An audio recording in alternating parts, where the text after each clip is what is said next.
Resident Evil é um título que marcou gerações de maneiras diferentes durante sua história. Um jogo que antigamente provocava tensão e oferecia desafio a alguns jogadores, mas que há pouco tempo atrás trazia diversão para outros que gostam de ação e jogos multiplayer. Isso é resultado de grandes mudanças que ocorreram na franquia ao longo de seus 22 anos de existência. O objetivo da inovação, a necessidade da adaptação e a simples tentativa de seguir uma tendência de mercado fizeram com que a base de fãs da franquia se tornasse extremamente polarizada. Criou-se uma crise de identidade em Resident Evil que consequentemente trouxe problemas financeiros e também uma falta de confiabilidade com a empresa responsável pelo jogo, a Capcom. Por isso, a mudança era necessária. What in God's name?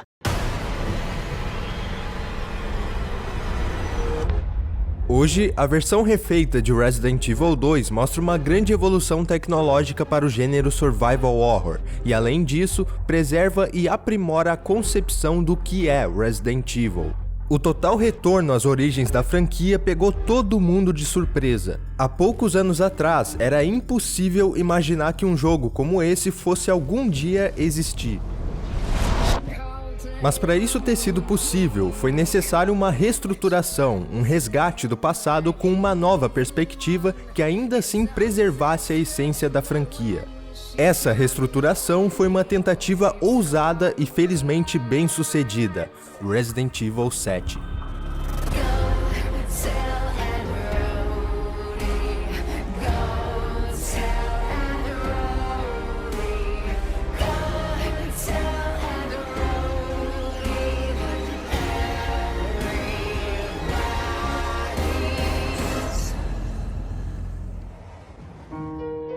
Para entender as fases pelas quais a franquia passou, é necessário compreender o que é Resident Evil como conceito.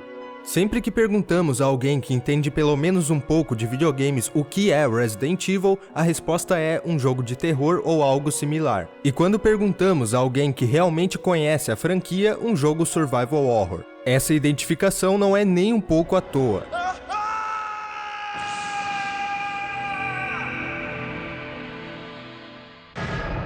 Em 1996, Resident Evil ou Biohazard era lançado para o PlayStation. O jogo, criado por Shinji Mikami, apostava tanto na inovação tecnológica quanto na expansão das possibilidades de um videogame. O realismo do jogo para a época e a elaboração excepcionalmente bem feita de um estilo de jogo desafiador combinado de uma ambientação rica e intimidadora transformaram Resident Evil em um grande sucesso. Esse jogo inovador, que se tornou um dos títulos mais vendidos do PlayStation, definiu o gênero que conhecemos como Survival Horror. O Survival Horror de Resident Evil vai muito além de algo simples como a definição de um jogo de ação ou corrida. Mais especificamente com Resident Evil, esse gênero respeita uma série de elementos que o torna muito específico. Através do meu ponto de vista, eu juntei 3 aspectos principais que definiram Resident Evil como concepção e que tornam ele bem diferente de qualquer outro jogo em sua proposta original. O primeiro deles, a sobrevivência. Em um jogo survival horror, como o próprio nome sugere, o jogador é inserido em um ambiente hostil em que ele precisa sobreviver. A simples necessidade da sobrevivência inclui muitos fatores. O gerenciamento do inventário, um fator que exige um senso estratégico para que o necessário seja utilizado na hora certa e da maneira correta. A preciosidade dos pertences, que desafia o jogador a saber utilizar os itens na medida certa, pois algo que foi utilizado em um momento, como alguma munição, pode ser mais importante em outro. A exploração do cenário é crucial para que o jogador tenha mais chances de sobrevivência encontrando itens e também conhecendo o mapa. Essa exploração faz com que o jogador se familiarize tanto com alguns locais de modo que eles fiquem guardados na memória, seja para uma segunda jogatina ou para a criação de um sentimento nostálgico. A necessidade do gerenciamento, da busca por recursos e, claro, dos geniais quebra-cabeças tornavam a experiência de jogo não só uma simples jogada casual, mas também uma atividade psicológica que gerava um sentimento muito grande de conquista quando um inimigo poderoso era derrotado ou um quebra-cabeça complexo era resolvido pela primeira vez. Essa satisfação da superação era uma das recompensas que tornavam a experiência de Resident Evil algo tão prazeroso. Além dessas questões, havia uns elementos particulares de Resident Evil, exigindo que o jogador entendesse como certos itens funcionam, que combinações e que modificações eram possíveis. O simples fato do salvamento do progresso exigir um item limitado que ocupava espaço no inventário já mudava completamente a iniciativa do jogador. Todos esses elementos provocavam uma sensação de indefesa que tornava um jogador vulnerável a um único simples zumbi. Com isso vem o segundo aspecto principal, o horror. Muitas pessoas não sabem, mas existe uma certa diferença entre horror e terror. Essa diferença é relativamente bem conhecida nos outros países, mas no Brasil praticamente mal se usa o termo horror em obras como filmes, séries e jogos. Quase tudo que envolve medo, suspense ou agonia é chamado de terror pelo grande público no Brasil. Mas vamos lá. O horror se trata de um impacto emocional provocado por elementos visuais e também sonoros. Ele tem como objetivo causar repulsa no espectador, com a presença de violência excessiva e coisas bizarras que provocam agonia e nojo. Ou seja, no horror é apresentado algo chocante que também pode provocar medo e tensão. Veja bem, o horror pode provocar medo, mas ele não necessariamente foca nisso. O horror é o foco de Resident Evil e existem várias pessoas que nunca sentiram medo jogando Resident Evil. As criaturas do jogo foram criadas com a intenção de causar repulsa nos jogadores, e essa repulsa pode se transformar em medo propriamente dito dependendo do jogador. O horror brinca com fobias e com coisas que são completamente fora do natural. Um exemplo que acontecia comigo era quando as aranhas gigantes apareciam. Na hora eu sentia um arrepio tremendo e tinha uma sensação de nojo, mas eu não sentia medo delas, eu conseguia combatê-las. E isso é outro aspecto que afasta Resident Evil de um jogo que busca gerar o medo em si.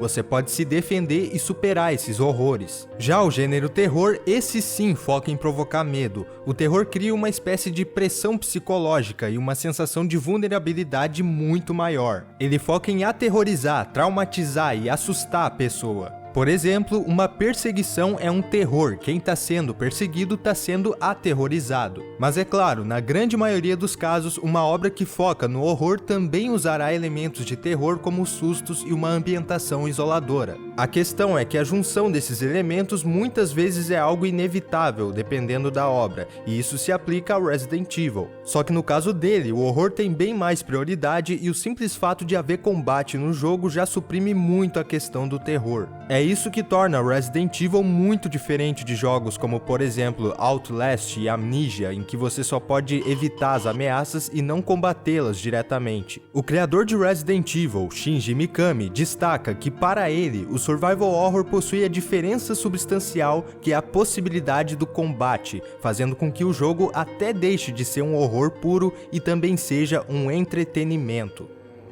そこをどうコントロール投げずに、長い時間のゲームを遊ばせるかっていうのはやっぱり本当に爽快感、敵をどういう風に倒していけるかっていう、どれぐらいの敵に襲われて、どれぐらいうまくプレイして倒していってすっきりして次に行くか。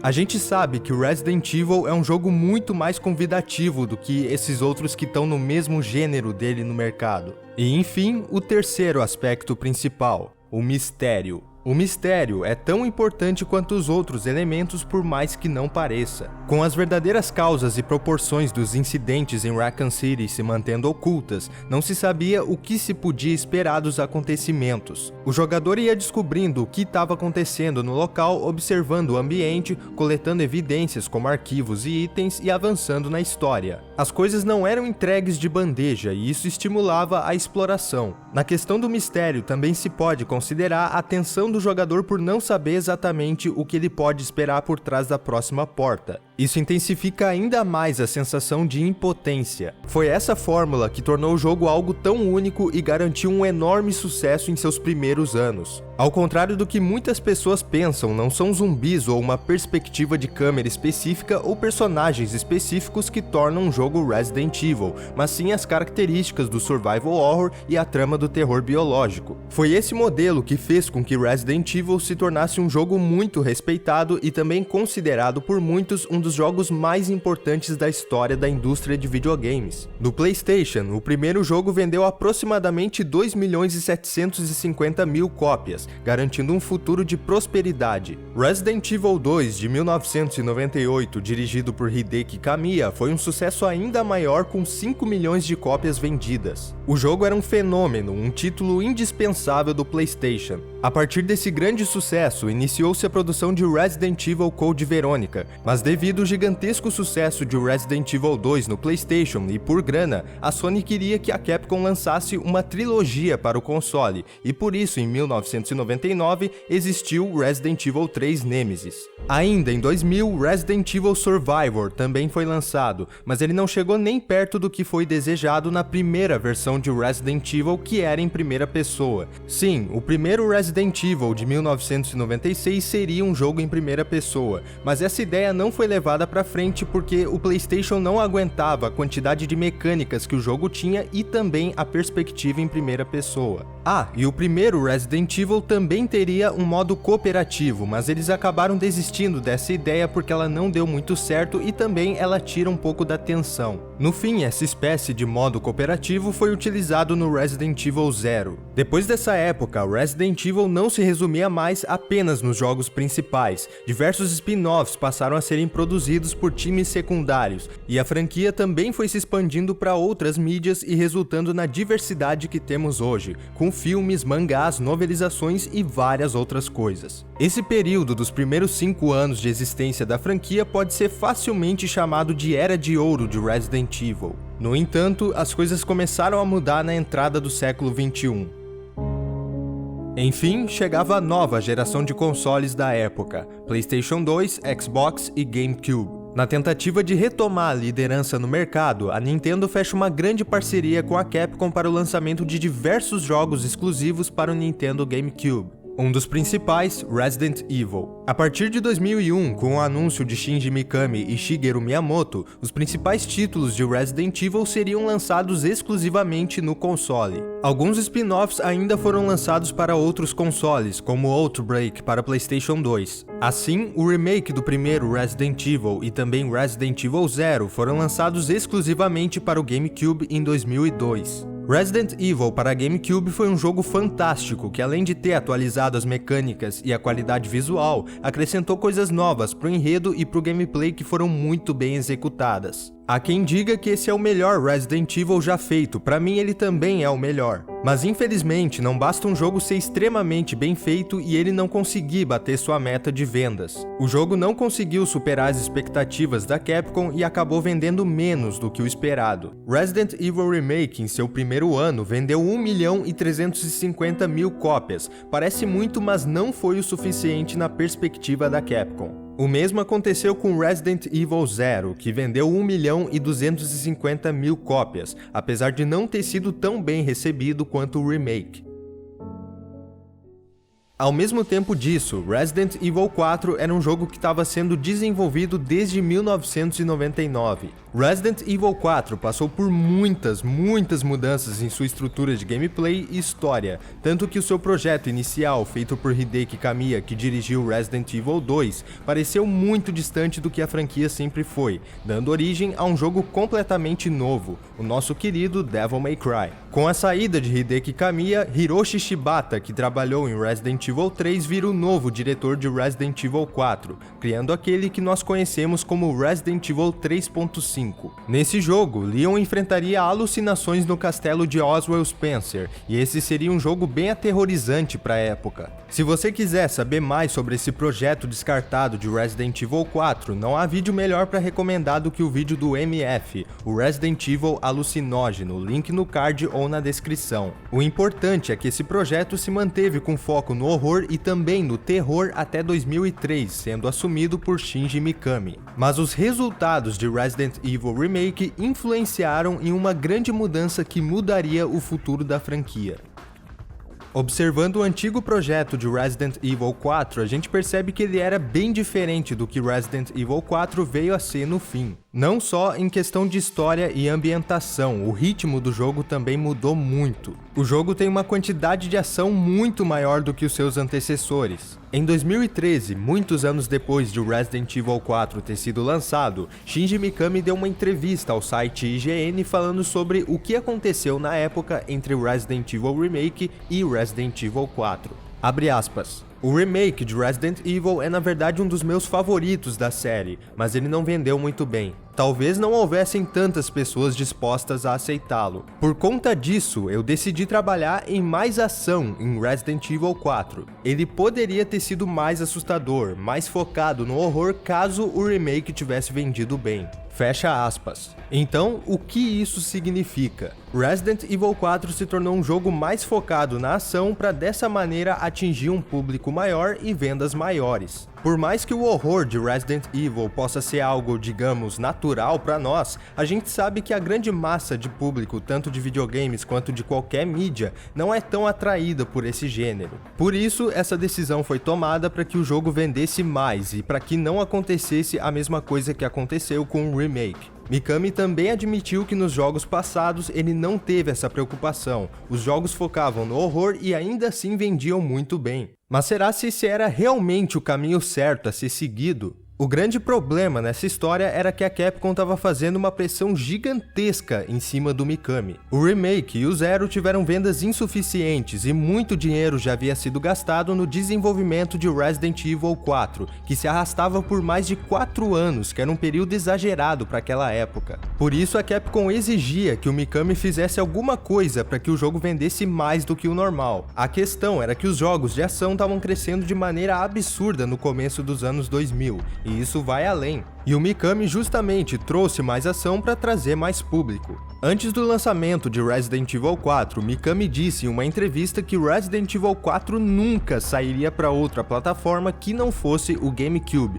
Caso contrário, ele cometeria seppuku, o famoso harakiri. Quase ninguém entendeu o real motivo dele ter falado isso ou se foi de brincadeira, mas analisando a situação, ele falou isso com sinceridade. Os times de desenvolvimento estavam se esforçando muito para desenvolver os jogos no GameCube que tinha uma CPU mais complexa que os outros consoles, e ainda mais com Resident Evil 4, eles estavam fazendo malabarismo por conta das tantas vezes que o jogo mudou. Além do fato de que trazer mais ação para o jogo era, querendo ou não, um sacrifício para a franquia se tornar mais popular. Mas na verdade, o problema não era realmente o jogo em si, mas sim a exclusividade com o GameCube. Em 2003, o GameCube havia vendido aproximadamente 9.500.000 unidades, enquanto o PlayStation 2 já tinha 50 milhões de vendas. Por isso, o Mikami disse que cometeria seppuku caso o jogo fosse lançado para outra plataforma. Ele e o time de desenvolvimento receberam toda a pressão e cobrança para fazer o jogo vender mais,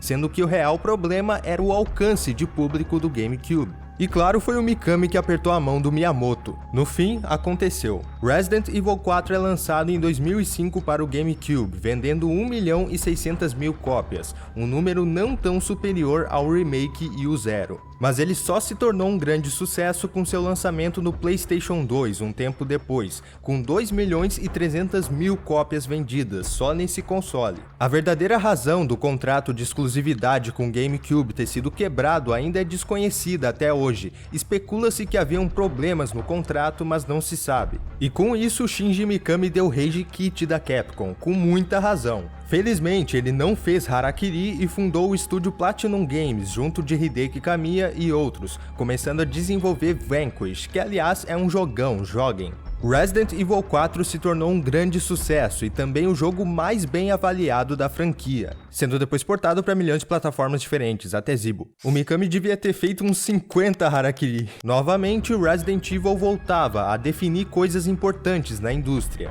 Muitos elementos de gameplay de Resident Evil 4 serviram de inspiração para muitos jogos que conhecemos hoje, como Gears of War, The Last of Us, um monte de jogo. R4 é considerado um dos jogos mais importantes e influentes da década passada. A franquia tinha tudo para ter um futuro muito promissor, mas infelizmente Resident Evil 4 iniciou uma mudança que traria uma época de decadência para a franquia. Calma, eu não tô dizendo que Resident Evil 4 é o culpado disso, ele é um jogo excelente. O que aconteceu foi que alguns elementos que caracterizavam Resident Evil começaram a serem abandonados nesse jogo, e mais ação foi introduzida nele. Mas ainda assim, Resident Evil 4 ainda era Resident Evil, os elementos essenciais do survival horror ainda estavam presentes nele. Era sim possível manter a identidade da franquia usando como base as mudanças dele, mas a Capcom interpretou o sucesso do jogo de uma maneira equivocada. Shinji Mikami mudou muito a estrutura do jogo, mas como uma medida emergencial e adaptativa, que ao meu ver foi totalmente compreensível devido à pressão criada em cima dele.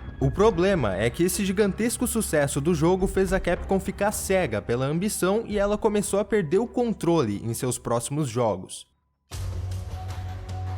Com a chegada da 7ª geração de consoles, PlayStation 3 e Xbox 360, os jogos de ação tiveram um crescimento astronômico, e novos jogos como Gears of War, Uncharted e principalmente Call of Duty 4 Modern Warfare fizeram um enorme sucesso. O tiroteio desenfreado e os set pieces épicos dominaram o mercado. E tentando potencializar as vendas, a Capcom decidiu abraçar ainda mais a ação em seus jogos, mesmo eles não sendo jogos de ação propriamente ditos. No próximo Resident Evil, a Capcom queria mais público, ainda mais que em Resident Evil 4. 4 anos depois, em 2009, dirigido por Kenichi Ueda e Yasuhiro Ampo, Resident Evil 5 chega ao mercado acompanhado de uma campanha de marketing muito forte. Junto dele vinha uma enxurrada de jogos de ação que foram marcantes: Call of Duty Modern Warfare 2, Uncharted 2, Bayonetta, Borderlands, Left 4 Dead e muitos outros. Seguindo a onda desses outros jogos, Resident Evil 5 chega como um jogo cooperativo, cheio de ação e consideravelmente afastado da essência de Resident Evil. A direção do jogo tinha como objetivo criar momentos no nível de uma produção cinematográfica de Hollywood, e realmente as cenas de Resident Evil 5 parecem de um filme blockbuster de Hollywood. Enquanto os antigos jogos da franquia se inspiravam em filmes de horror, Resident Evil 5 se inspirou em filmes de ação. A inspiração mais evidente seria o filme Falcão Negro em Perigo.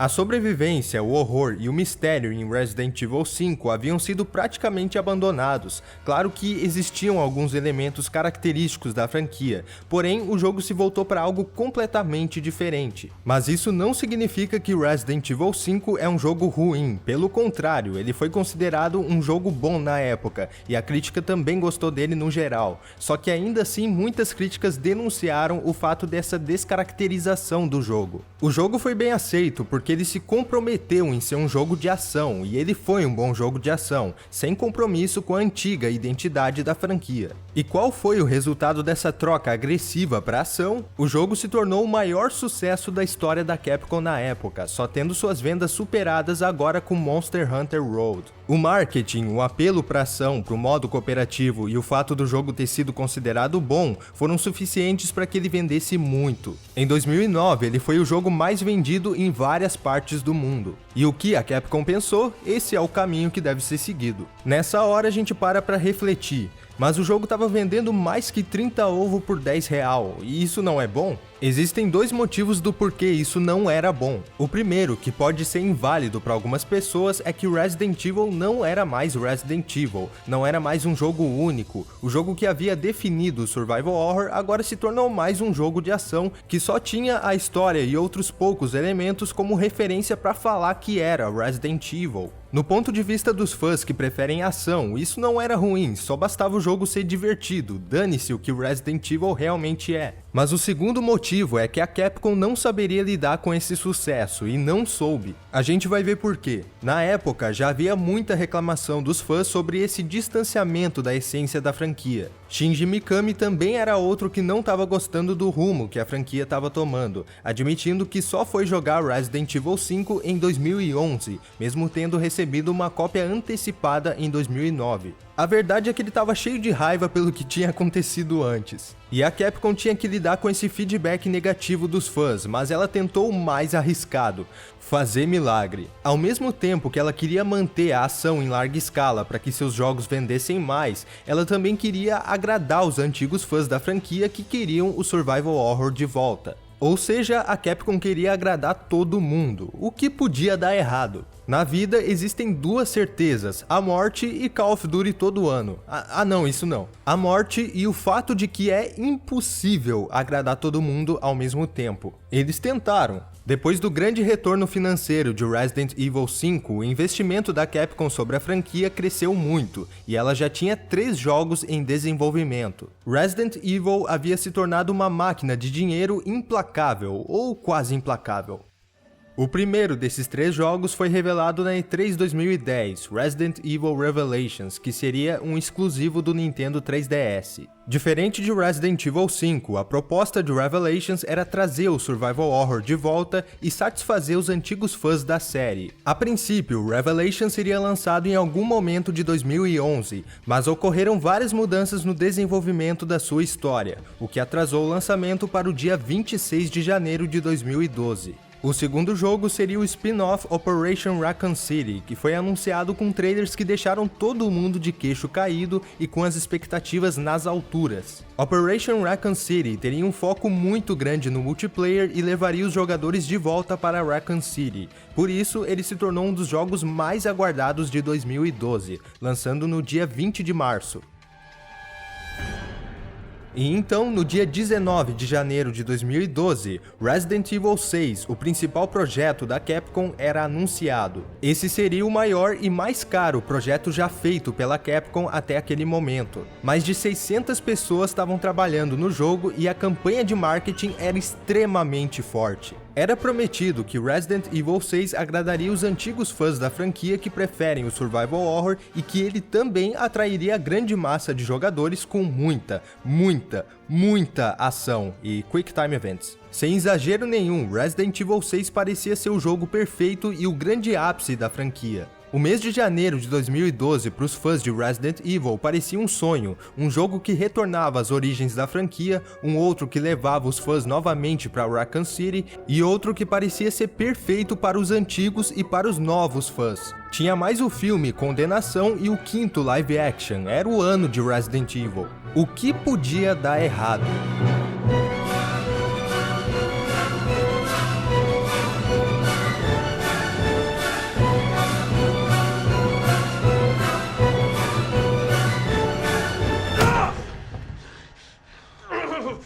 No dia 26 de janeiro de 2012, Resident Evil Revelations chegava ao mercado. Considerando que o jogo foi inicialmente lançado em um console portátil, ele recebeu boas avaliações e agradou os fãs. As vendas iniciais no Nintendo 3DS foram bem sucedidas, o que fez com que o jogo fosse portado para outros consoles um ano depois, mas daqui a pouco a gente volta a falar sobre o Revelations. Em 20 de março de 2012 chegava a vez de Operation Raccoon City. Infelizmente, o jogo não correspondeu às expectativas e veio com vários problemas, tendo uma péssima recepção e se tornando um dos jogos mais mal avaliados da história da franquia. Ainda assim, até agora, Operation Raccoon City vendeu aproximadamente 2.500.000 unidades, não só pelo hype que foi criado antes do lançamento, mas também pelo apelo do jogo para o modo multiplayer. Não é à toa que existiria uma sequência de Operation Raccoon City que já estava em produção em 2012, mas esse projeto foi cancelado por alguns motivos. Um deles foi porque no disco de Operation Raccoon City foram encontrados arquivos relacionados a Star Wars Battlefront 3, já que a desenvolvedora Slant Six estava trabalhando nesse jogo anteriormente. No caso, seria a sequência do clássico Star Wars Battlefront 2 de 2005. Esse jogo cancelado não seria exatamente uma sequência direta de Operation Raccoon City, mas seria muito parecido com ele com foco na ação e no multiplayer. O lançamento de Operation Raccoon City certamente deixou um ar bem negativo, mas ainda havia muita expectativa para Resident Evil 6, que continuava com uma campanha de marketing fervendo. Próximo do lançamento do jogo, em 2 de outubro de 2012, a Capcom fez uma estimativa de que o jogo venderia 7 milhões de cópias até o final do ano. Essa previsão foi feita devido ao enorme custo de produção que o jogo teve e também pela expectativa que estava sendo criada. Mas as coisas não deram nada certo.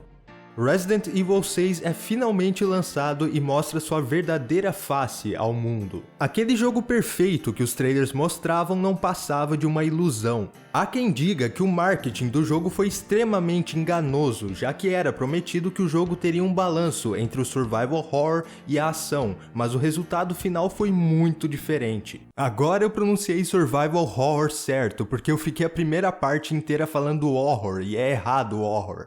Imbécil! Resident Evil 6 foi considerado um jogo medíocre pela crítica e despertou a fúria de muitos fãs por conta da história fraca, de problemas técnicos e pela quantidade excessiva de ação. As vendas do jogo também não estavam indo conforme o esperado, e com aquela estimativa de que ele venderia 7 milhões de cópias até o final do ano, acabou que ele só vendeu 5 milhões de cópias até a metade de 2013. Ah, Blader, mas 5 milhões é coisa pra caramba! Não pra Resident Evil 6. O jogo foi um projeto grande demais e tão grande a ponto da Capcom não ter conseguido administrar os gastos de uma maneira realista. Por conta disso, uma coisa que ninguém pode negar é que Resident Evil 6 tem muito conteúdo. As campanhas são consideradas longas para os padrões da franquia, os modos extras também adicionam mais horas de jogo, mas a questão em Resident Evil sempre foi a qualidade sobre a quantidade. E com a primeira jogada tendo uma qualidade alta, o fator replay era fomentado e, consequentemente, a quantidade era aumentada. Resident Evil sempre teve um fator replay muito alto, mas em Resident Evil 6 ele é muito inferior. Isso seja talvez pelo fato do jogo ser muito mais linear do que os outros jogos, o que foge totalmente da proposta de Resident Evil, que é a exploração. Apesar de existir a proposta do retorno do survival horror na campanha do Leon, era simplesmente impossível trazer o survival horror em Resident Evil 6 por motivos muito simples. A jogabilidade era totalmente adaptada para um jogo de ação e era literalmente caótica. Os personagens podiam dar golpes físicos, pular para trás, deslizar, pegar cobertura, dar tiros rápidos, contra-atacar e mais outras coisas que tornavam qualquer possibilidade de tensão ou sensação de vulnerabilidade inexistente. Não existia mais gerenciamento de inventário, era só uma faixa horizontal que mostrava o arsenal de armas, a munição e os itens de cura como qualquer outro jogo de tiro. Não havia mais um mistério na trama, tudo o que acontecia era escancarado para o jogador, e os arquivos se tornaram totalmente secundários, sendo que em Resident Evil os arquivos sempre foram fundamentais para a história e para a realização de puzzles. O horror em si também foi insanamente suprimido, quase todas as mortes em Resident Evil 6 eram todas censuradas de alguma forma. Isso é uma clara evidência de que o jogo abandonava sua essência para agradar a grande massa de público, sendo que nos antigos sempre havia um aviso sobre a presença de muita violência e gore. Até mesmo no Resident Evil 4 haviam cenas grotescas como o Dr. Salvador arrancando a cabeça do Leon. Na realidade, Resident Evil 6 é o que o seu diretor, Eiichiro Sasaki, e os outros desenvolvedores chamaram de Dramatic Horror, horror dramático. Esse tal Dramatic Horror seria, segundo eles, a mistura da ação com a sobrevivência. Na teoria, na prática, exclui a sobrevivência. Um dos principais elementos desse Dramatic Horror é um aspecto que é amado em jogos de ação, mas que se tornou motivo de ódio para os fãs de Resident Evil: Quick Time Events. Bom, eles foram introduzidos no Resident Evil 4 e até que funcionavam bem. Yoshiaki Hirabayashi, que cuidava das cutscenes do jogo, argumenta que eles criavam momentos de tensão, e sobre o 4 eu realmente concordo. A questão é que, assim como muitas outras coisas, os Quick Time Events perderam o controle. Resident Evil 6 tem tantos Quick Time Events que chega a superar vários jogos hack and slash que tratam eles como característica.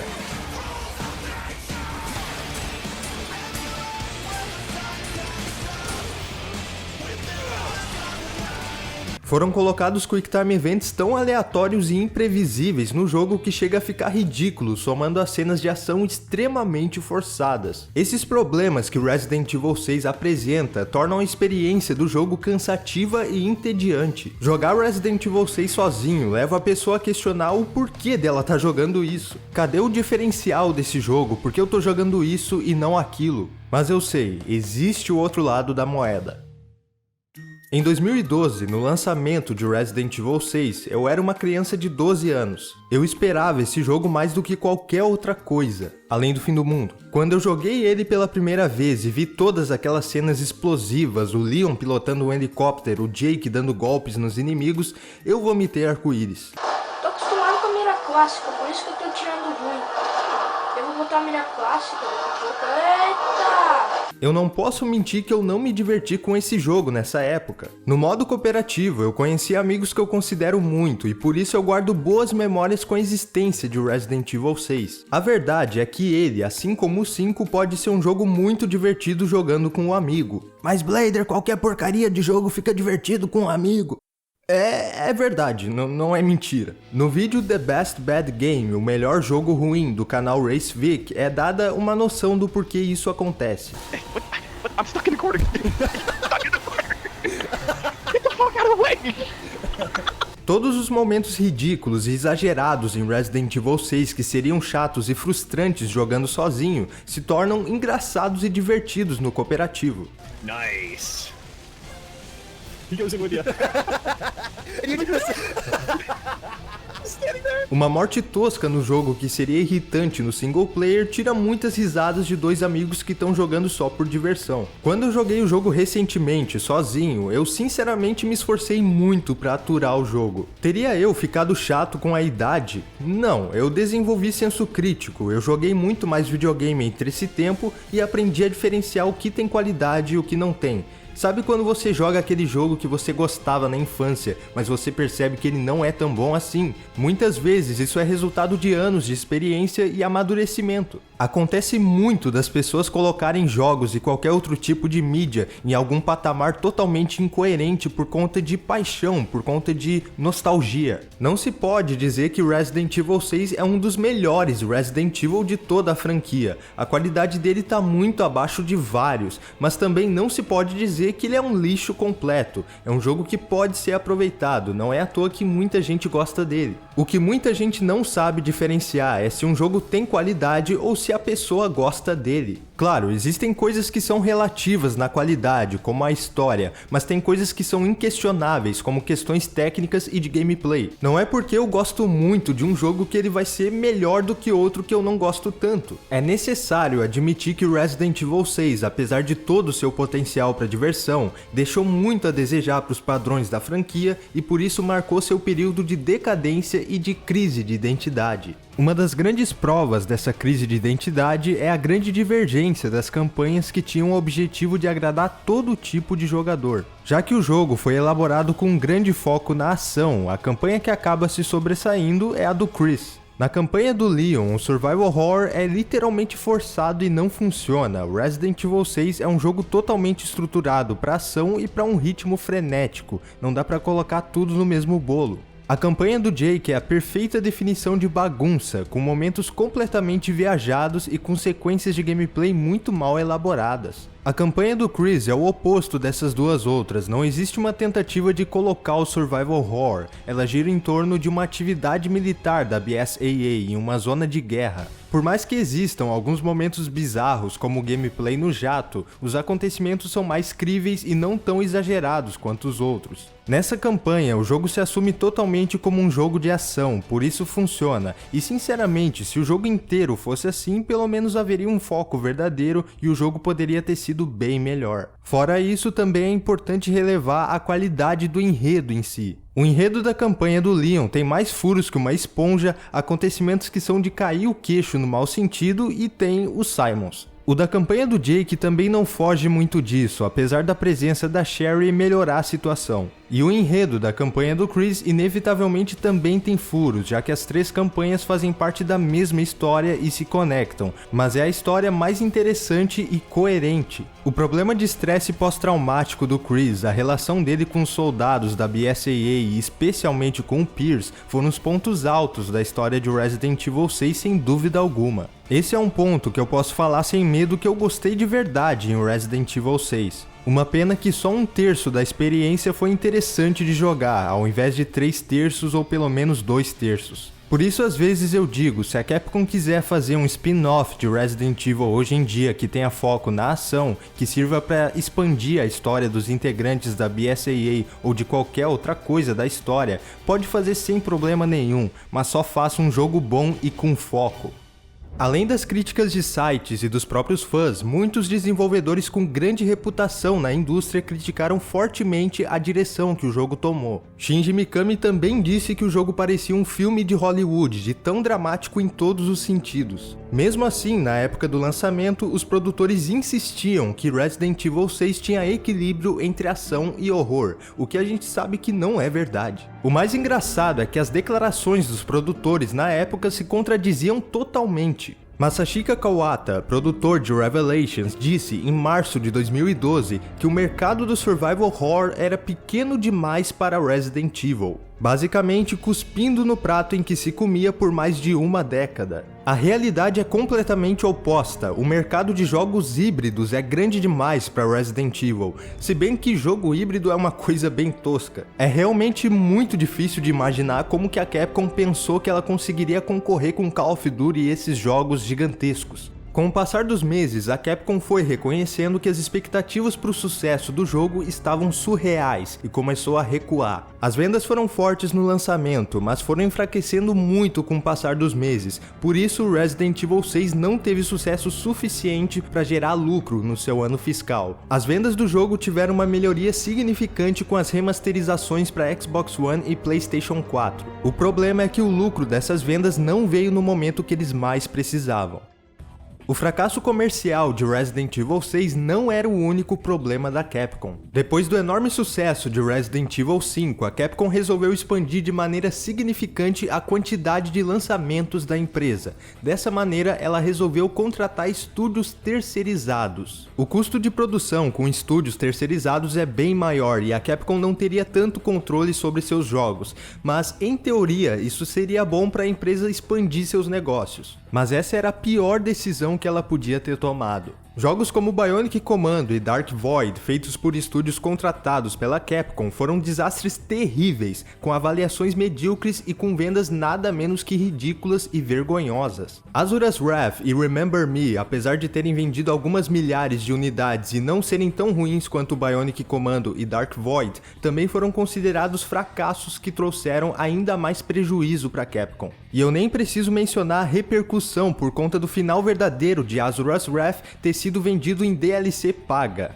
Bom, eu mencionei. O último suspiro dessas terceirizações vem de 2012 e 2013. Mesmo trazendo outra franquia de sucesso de volta, Lost Planet 3, que também foi feito por um estúdio terceirizado, também foi outra desgraça. Operation Raccoon City também foi parte dessa onda de terceirizações, com o estúdio Slant Six, e a gente viu o resultado. Por fim, o reboot da franquia Devil May Cry, DMC Devil May Cry, Filho de Anjo e Demônio, foi um dos últimos jogos feitos por estúdios contratados, dessa vez a Ninja Theory. Era esperado que o jogo vendesse pelo menos 2 milhões de cópias, mas o resultado inicial foi apenas 1.150.000. Assim, a Capcom passava por uma grave crise financeira devido à péssima administração de gastos. Na época era muito falado sobre a possibilidade de falência da empresa, era com certeza uma das piores épocas da história da Capcom. Neste ano, 2013, muitas pessoas foram demitidas e estúdios foram fechados e a empresa passou por uma reestruturação, sendo obrigada a limitar muito seus recursos. Alguns projetos que ainda não haviam sido anunciados foram cancelados, isso provavelmente inclui a sequência de Operation Raccoon City. O próprio Street Fighter V só foi existir graças ao financiamento da Sony, já que a Capcom estava mal das pernas, e por isso nos consoles ele foi um exclusivo do PlayStation 4. Na realidade, nessa época, a Capcom não sabia o que fazer exatamente com Resident Evil e nem mesmo com Devil May Cry e outros jogos, por isso nessa época o ramo de jogos mobile cresceu bastante na empresa. Era muito discutida a possibilidade de um reboot de Resident Evil para colocar a franquia de volta nos trilhos, mas a falha tentativa de rebootar Devil May Cry mostrou que esse não era o melhor caminho. Seria arriscado demais, levando em conta que faltava pouco para a franquia completar 20 anos. Um dos únicos jogos que seguiam intactos dentro da Capcom depois de toda essa crise era Resident Evil Revelations 2. O primeiro Revelations foi considerado um sucesso no Nintendo 3DS, por isso, além dos ports para consoles de mesa, uma sequência do jogo estava sendo produzida já em 2013. Mas por que Revelations 2 sobreviveu no meio de tudo isso? Pouco tempo depois do anúncio do jogo em 2014, o produtor Michiteru Okabe fez uma declaração preocupante em uma entrevista. Ele disse que, apesar dele acreditar que deveria existir um balanço entre o survival horror e a ação, a subsérie Revelations teria o foco no survival horror e se preocuparia em agradar os fãs de longa data, enquanto a série principal, a numerada, teria foco na ação, com o objetivo de atingir o maior público possível. O que isso significa? A verdadeira essência de Resident Evil estava em segundo plano, o que estava em foco não era o que Resident Evil realmente era, mas as tendências de mercado, o trending. Não é à toa que há pouco tempo atrás haviam dito que o mercado do survival horror era pequeno demais para Resident Evil. O maior problema de tudo isso era que a franquia Revelations, ficando em segundo plano, recebia um investimento muito menor se comparado aos jogos numerados. Por isso o primeiro, Revelations, lançou em um console portátil, enquanto Operation Raccoon City e o 6 saíram para os principais consoles do mercado e PC. Por isso Revelations possui muitos elementos reciclados de Resident Evil 5, enquanto todo o avanço técnico ia diretamente para Resident Evil 6. E infelizmente Revelations 2 também sofreu do mesmo mal. Por falta de investimento, Revelations 2 possui mecânicas de uma qualidade técnica muito datadas para o ano em que o jogo foi lançado, 2015. Qualidade gráfica totalmente ultrapassada para sua época, cutscenes pré-renderizadas com qualidade não muito boa, movimentação travada, loadings desnecessários, mecânicas que não funcionam direito. É algo triste de se ver, já que é um jogo com história boa, com ideias boas, mas que foi prejudicado por essa falta de investimento. Aconteceu o mesmo que houve no primeiro Revelations, muita coisa também foi reciclada do título numerado anterior, no caso o 6. Inclusive, o jogo ainda utilizava o já ultrapassado motor gráfico MT Framework. Tudo bem que jogos atuais como Mega Man 11 e Monster Hunter Road também utilizaram a MT Framework, mas esses jogos tiveram um investimento decente de jogos AAA, já que são de uma fase bem melhor da Capcom, e lançaram apenas para a nova geração, enquanto Revelations 2 tinha baixo orçamento e foi lançado para consoles da geração passada, Xbox 360 e PlayStation 3. Por essa razão, toda essa crise aconteceu dentro da Capcom, ela não estava dando prioridade e nem ouvidos para os fãs, não só de Resident Evil, de todas as suas franquias, Devil May Cry, Mega Man e vários outros. Isso só começou a mudar quando a empresa ficou na beira do abismo e teve que enfrentar essa crise. Revelations 2 foi lançado em 17 de março de 2015 e teve um desempenho relativo em suas vendas, tendo vendido aproximadamente 2.300.000 unidades até um período recente. Se tem a ideia de que o jogo foi prejudicado não apenas nas vendas, mas também nas críticas por conta do formato episódico, tendo 4 episódios principais sendo lançados ao longo do tempo. A aceitação do jogo entre os fãs no geral foi positiva, para muitos Revelations 2 era um alívio depois do que aconteceu em 2012. Mas mesmo assim, faltava muito a ser feito com a franquia. Na indústria, o impacto de Revelations 2 foi muito baixo e não foi o suficiente para resgatar a posição de referência que Resident Evil possuía anos atrás. Foi um jogo no geral considerado ok, com uma história interessante, com um modo raid legal, mas os problemas técnicos devido ao baixo orçamento criaram problemas desnecessários no jogo e prejudicaram a progressão dele. Eu particularmente não tive uma das melhores experiências com Revelations 2, eu terminei o jogo uma vez no final ruim e não tive ânimo de jogar de novo. Mas apesar desses problemas, os fãs deixaram muito claro que preferem um jogo na linha de Revelations 2 do que na linha de Resident Evil 6. Ok, Revelations 2 lançou em 2015, mas e Resident Evil 7? Voltando para 2013, o clima de incerteza dentro da Capcom era muito forte e Resident Evil precisava limpar não só a sua própria reputação, mas também a reputação da própria Capcom. Começava então o planejamento inicial de Resident Evil 7, um tanto problemático no início, como veremos mais pra frente. Mas antes de partirmos para Resident Evil 7, é necessário olhar para outro aspecto importantíssimo, a própria indústria de videogames.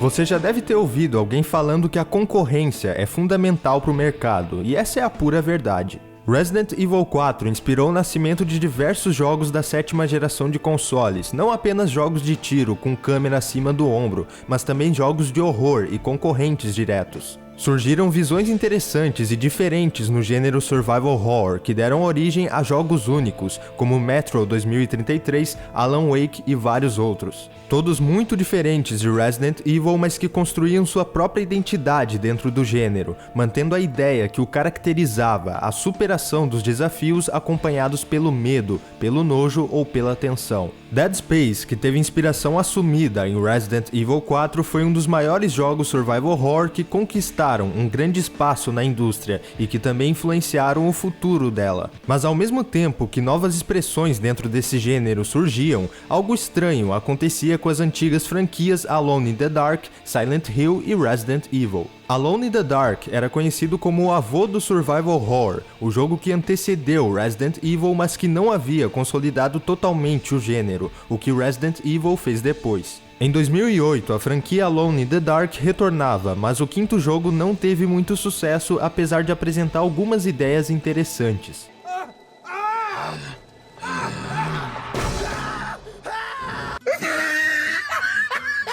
What the hell was that? Silent Hill, que na sétima geração lançou 4 jogos até 2012, foi cada vez mais decaindo em questão de relevância. E com Resident Evil 5 em 2009, nós vimos que naquele momento o foco de Resident Evil seria o mercado geral, com jogos de ação e multiplayer. Resident Evil ainda era relevante por ter se rendido totalmente às tendências de mercado, mas em 2012, com Resident Evil 6, a franquia em geral perdia cada vez mais a confiança dos jogadores e sua reputação também piorava. Em 2013, Dead Space também resolveu tomar uma direção semelhante a Resident Evil 6, focando em ação e multiplayer, e acabou tendo o mesmo destino. Foi um jogo muito menos relevante que seus antecessores e que fracassou comercialmente, levando ao abandono do jogo por parte da EA Games. Então, apesar de algumas novas ideias dentro do survival horror terem surgido na sétima geração, nos últimos anos dela o gênero encontrava-se em decadência. Com essa decadência, alguns jogos específicos de horror ganharam grande notoriedade, entre eles Amnesia: The Dark Descent. Amnesia é outro jogo que teve inspiração em Resident Evil e que foi um marco em 2010, mas ele era diferente. Amnesia é sim um jogo survival horror, mas em um grau muito menor a ponto de quase ser apenas um jogo de horror. Em Amnesia, certamente existe um meio de enfrentar o medo. Você derrota o seu inimigo no final do jogo, por isso ele pode ser chamado de survival horror, mas ele consolidou um estilo em que o jogador mais foge e se esconde do que propriamente enfrenta o seu medo. Mas vale mencionar que em Amnesia o jogador pode se defender para conseguir fugir, não necessariamente para derrotar o inimigo, mas ele pode se defender, algo que é semelhante em Alien Isolation. Com isso, surgiram jogos com uma abordagem parecida e que tiveram uma grande relevância, entre eles Outlast, em 2013. Outlast é sem dúvidas um dos melhores jogos de horror/terror dos últimos tempos, e sendo um jogo indie, o impacto dele foi gigantesco. Mas devido à decadência do mercado de jogos survival horror, Outlast foi considerado um jogo survival horror na época, o que não faz sentido algum.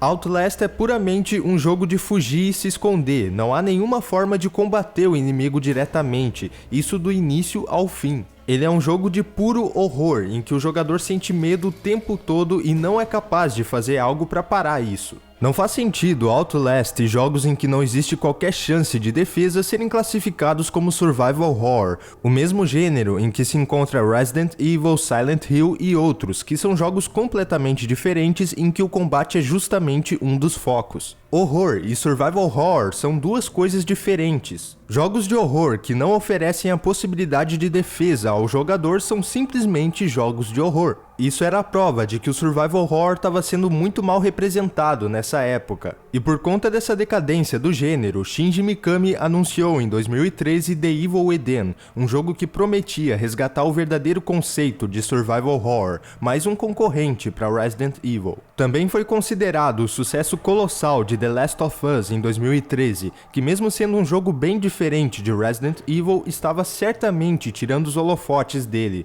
mesmo não sendo de uma forma muito direta. Se bem que o Resident Evil 6 espantou os holofotes sozinho. Não é à toa que o próprio Revelations 2 possui um grau muito visível de inspiração em The Last of Us. Portanto, era absurdo o fato de Resident Evil, o pai do survival horror, ter muito menos relevância que franquias novas, que jogos indies e principalmente que jogos que nem mesmo eram survival horror de verdade. Olhando pro lado positivo, com essa decadência nós tivemos a ascensão de muitos jogos independentes que provavelmente não teriam nem metade da relevância que tiveram se o gênero não estivesse em decadência. A pressão da concorrência foi fundamental para que os desenvolvedores da Capcom entendessem que era necessário pisar no freio e pensar melhor no futuro da franquia. E como eles mesmos disseram, foi muito difícil assumir a responsabilidade de revitalizá-la, pois além da pressão da concorrência, os fãs de Resident Evil tinham e ainda possuem desejos muito diferentes. Uns querem modo cooperativo, outros querem câmeras fixas, uns querem ação ao estilo de Resident Evil 4, outros querem um jogo mais tenso como os antigos para a época deles. Havia várias coisas que deveriam ser resgatadas e outras sacrificadas, não era mais possível tentar agradar a todos os fãs. O CEO da Capcom no Japão, Kenzo Tsujimoto, literalmente disse só façam algo divertido e assustador, de tão alarmante que estava a situação de Resident Evil.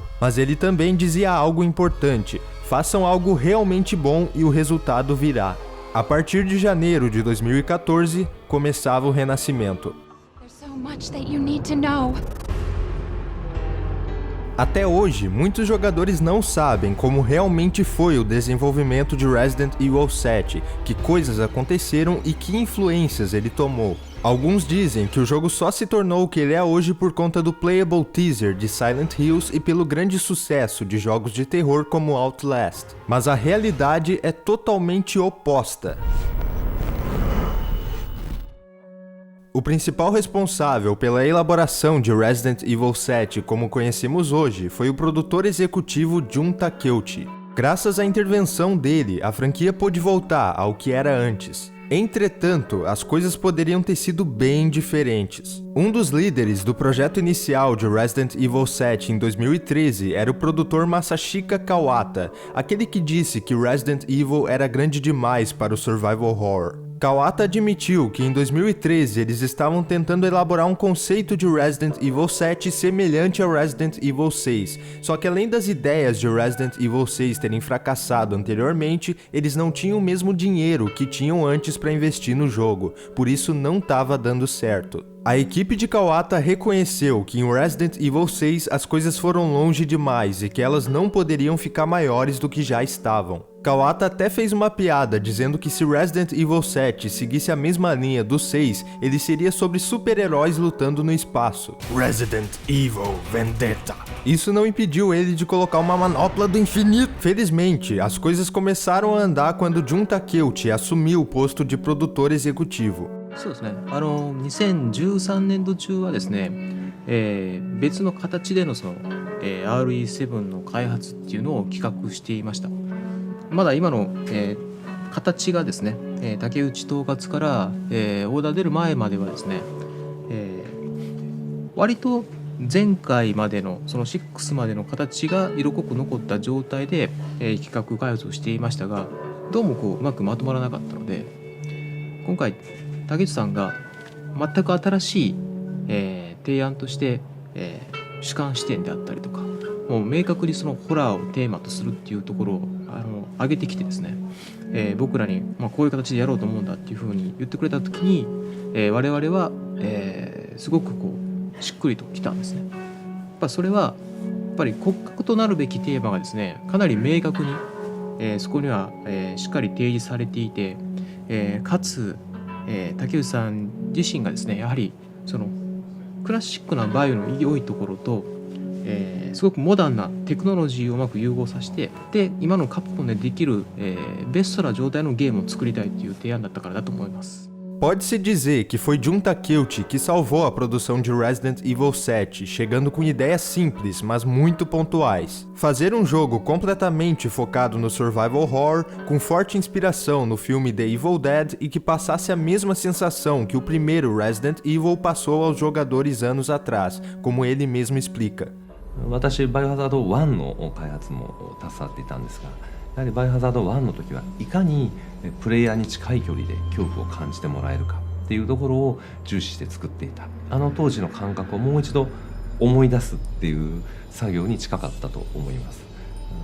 イメージを切り替えるというよりも、もう一度原点の一番最初のバイオハザードはどういうふうに作ったんだろうということを念頭に置いて、そこに頭を戻していくって作業をしながら、もう一度狭くて深いゲームを作ろうと。そしてお客さんの近くで。Sobre a forte inspiração em The Evil Dead, ele também foi uma grande inspiração para o Resident Evil de 1996, mas para o Resident Evil 7, a inspiração se deu no sentido da simplicidade.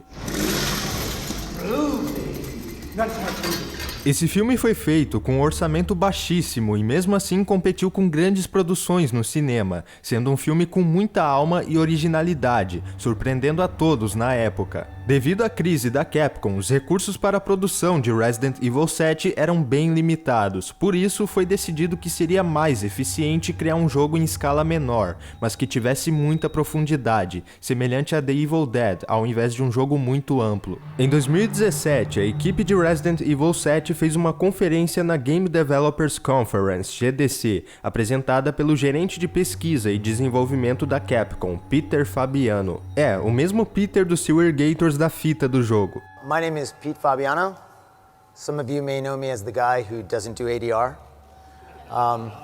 Others in the room will know me as Pete Fabiano, Senior Manager of Global R&D. Nela foram comentados os aspectos mais importantes no desenvolvimento do jogo e foram respondidas perguntas, algumas relacionadas ao custo de produção. Just a question. I know you're in no position to share, any numbers or any of the not so sexy budget stuff. But I am curious, assuming the return on investment for a project such as this one better than for a very, very large project such as Resident Evil 6.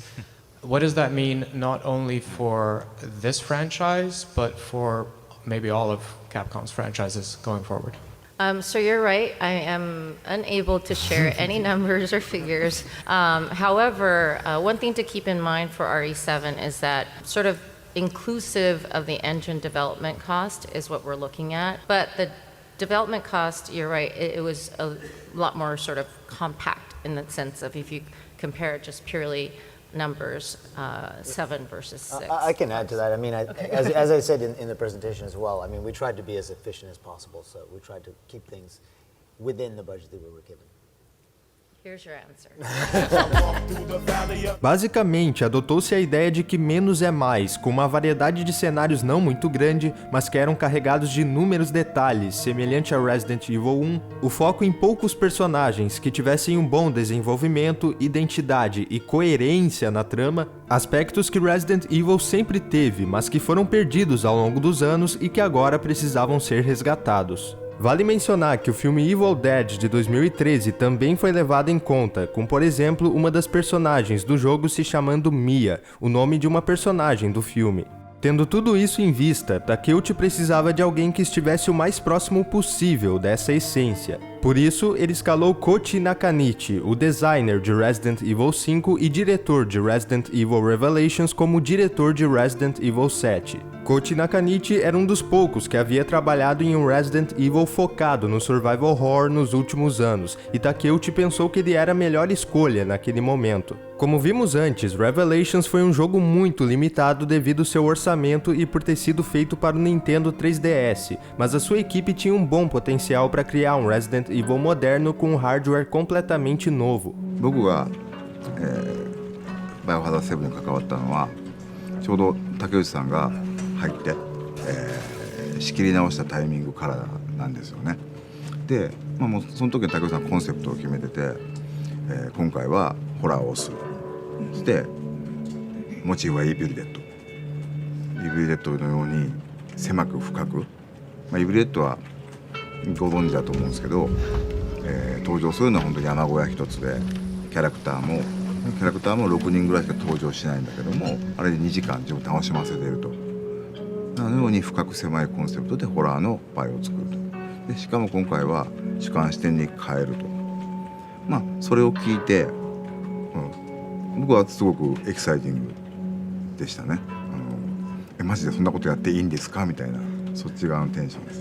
Uma das principais mudanças adotadas logo no início da produção de Resident Evil 7 em janeiro de 2014 foi a troca da câmera para a primeira pessoa. É muito falado na internet que essa decisão foi tomada por conta de outros jogos de terror que viraram tendência na época, mas na verdade isso é um mito. Daqui a pouco falaremos sobre isso. Decidiu-se que Resident Evil 7 seria uma grande experiência de horror, como diz Takeuchi, focando na imersão do jogador, e a câmera em primeira pessoa e o fotorrealismo seriam um dos principais elementos para isso. A proposta de Takeuchi era trazer uma experiência semelhante aos antigos Resident Evil, mas que ao mesmo tempo trouxesse um ar fresco para a franquia. Nesse sentido, a produção de Resident Evil 7 foi muito aberta a novas ideias e estava disposta a diversas experimentações, mas ao mesmo tempo algumas coisas deveriam ser sacrificadas. So over our 20 years with the franchise, we've gotten feedback that tells us that what the fans have liked across the timeline. You've got characters, story, a sense of fear, foreboding, puzzles, taking down enemies, particularly in co-op, zombies, creatures, all of the stuff that comes with RE, and fixed cameras. But not all fans are created equal. And most importantly, you can't have it all. So here's something Koshi believes about creating or building a commercial product, complete with visual references of what you get when you pack everything together. As you can see, making something no one hates means also making something that no one loves. You'll remember potentially that Simpsons episode where Homer made a car for the everyman, and it ended up being for everyone and no one at the same time. The Homer. Any questions? What does this monstrosity cost? Jerry, what's the sticker price? Hit that.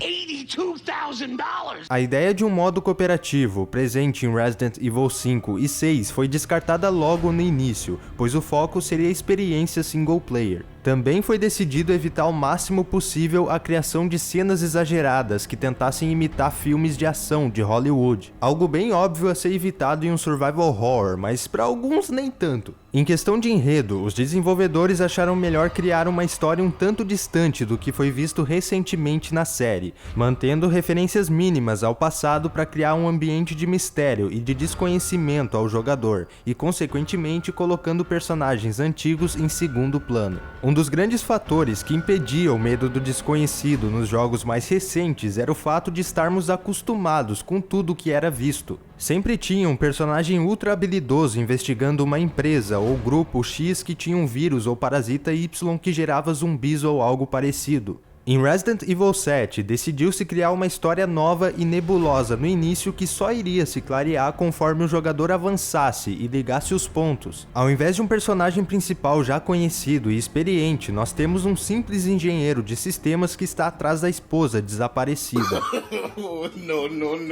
Ao invés de um vírus ou parasita, nós temos um fungo que cria ameaças totalmente diferentes. Ao invés de zumbis à moda antiga, nós temos uma família e outras pessoas que parecem estar possuídas por algo ao invés de infectadas, fazendo o jogador pensar por um bom tempo que a ameaça de Resident Evil 7 é sobrenatural. Coisas bem diferentes nunca vistas em Resident Evil colocadas propositalmente para tirar o jogador da zona de conforto. Isso é exatamente o que foi feito no primeiro Resident Evil. Personagens desconhecidos e que mesmo sendo policiais não eram extremamente habilidosos investigando assassinatos misteriosos e uma ameaça totalmente desconhecida. É claro que seria muito mais fácil realizar um reboot em Resident Evil do que elaborar um enredo mais misterioso em cima de uma história que já existe há muitos anos, mas os desenvolvedores não queriam fazer isso. Eu acho justo comparar a abordagem da história de Resident Evil 7 com a de God of War de 2018, que ao invés de fazer um reboot total, fez o que costumam chamar de soft reboot. Uma história muito distante que carrega poucas referências da anterior e que esclarece suas conexões com o passado na medida que o jogador avança.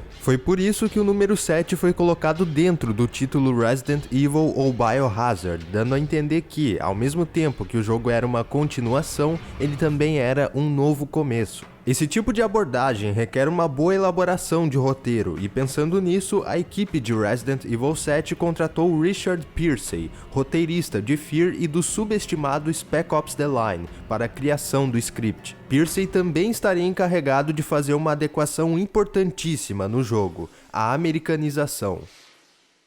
No Japão, as obras culturais dos Estados Unidos da América nos anos 70, 80 e 90 foram muito valorizadas, inspirando a criação de mangás, animes e jogos situados nesse país, mas com uma perspectiva japonesa. Daí vimos o surgimento de obras como Resident Evil. Nos primeiros jogos da série, o espaço era limitado a Raccoon City, uma cidade fictícia nos Estados Unidos da América, havendo uma boa caracterização, apesar dos erros de tradução. Só depois, na medida que a história ia avançando nos outros jogos, que outros locais e culturas foram sendo introduzidos. Com a intenção de criar uma familiaridade com esse passado, em Resident Evil 7 foi trazido de volta o setting americanizado, mas ao mesmo tempo de uma maneira diferente. A equipe viajou para o estado de Louisiana, buscando um ambiente de pântanos, úmido e coerente com o enredo do jogo. Não apenas isso, essa decisão carrega muita influência das clássicas produções cinematográficas americanas, com locais isolados, construções e objetos velhos e esteticamente desconfortáveis. Nessa perspectiva de americanização, Resident Evil 7 é uma grande homenagem ao cinema de horror do final do século passado, tendo a já mencionada principal inspiração em The Evil Dead, mas não apenas isso. Existem inúmeras referências a diversos filmes, como o Massacre da Serra Elétrica, e propositalmente foram colocadas características diferentes de filmes de horror em cada membro da família Baker. Jack Baker carrega elementos slasher, o subgênero do horror que possui um perseguidor implacável e extremamente violento, o estilo mais conhecido. Margaret Baker representa o horror natural, manipulando insetos e transformando-se de maneira semelhante para causar nojo. E Lucas Baker faz uso do horror psicológico, com truques e jogos ao estilo Jogos Mortais. Dentro da mansão dos Bakers existem muitos elementos que demonstram uma adaptação cultural bem feita no jogo, alguns até mesmo fazendo referência aos antigos Resident Evil, mas de maneira igualmente coerente. O último grande aspecto a ser considerado no desenvolvimento de Resident Evil 7 é a importância de se diferenciar dos competidores, da concorrência. Agora nós podemos voltar ao assunto da troca para câmera em primeira pessoa. A câmera em primeira pessoa não foi escolhida por conta do PlayStation VR, Outlast e nem mesmo o Playable Teaser de Silent Hills. Primeiramente, vamos falar do PlayStation VR. A decisão de fazer uso do PlayStation VR foi algo posterior no desenvolvimento de Resident Evil 7. Junto a Kyoto não havia mencionado nada sobre o uso de realidade virtual na fase de planejamento, apesar da Capcom já estar interessada nessa tecnologia desde 2012, mas naquela época a realidade financeira era bem diferente. Já estava decidido que o jogo teria câmera em primeira pessoa e por essa razão os desenvolvedores resolveram experimentar a realidade virtual. 竹内の方からバイオハザード7の開発の話が私の耳に飛び込んできまして、その時には当然まだVR 対応しますなんて一言も言ってはいなかったんですけども、ただ竹内の方がだんだんその VR っていうところに興味を持っていたので、これはちょっとチャンスだなと思いまして、でもともと私は RE エンジンの開発者としてランタイムのエンジンのコアの部分の設計開発を担当することにもともと決まってはいたんですけども、でその中で、さらに VR のところも織り込められればいいんじゃないかというところで虎視眈々とそういったところを VR バイオハザードでできないかな、そういったタッグを組めないかなっていうところは考えていました。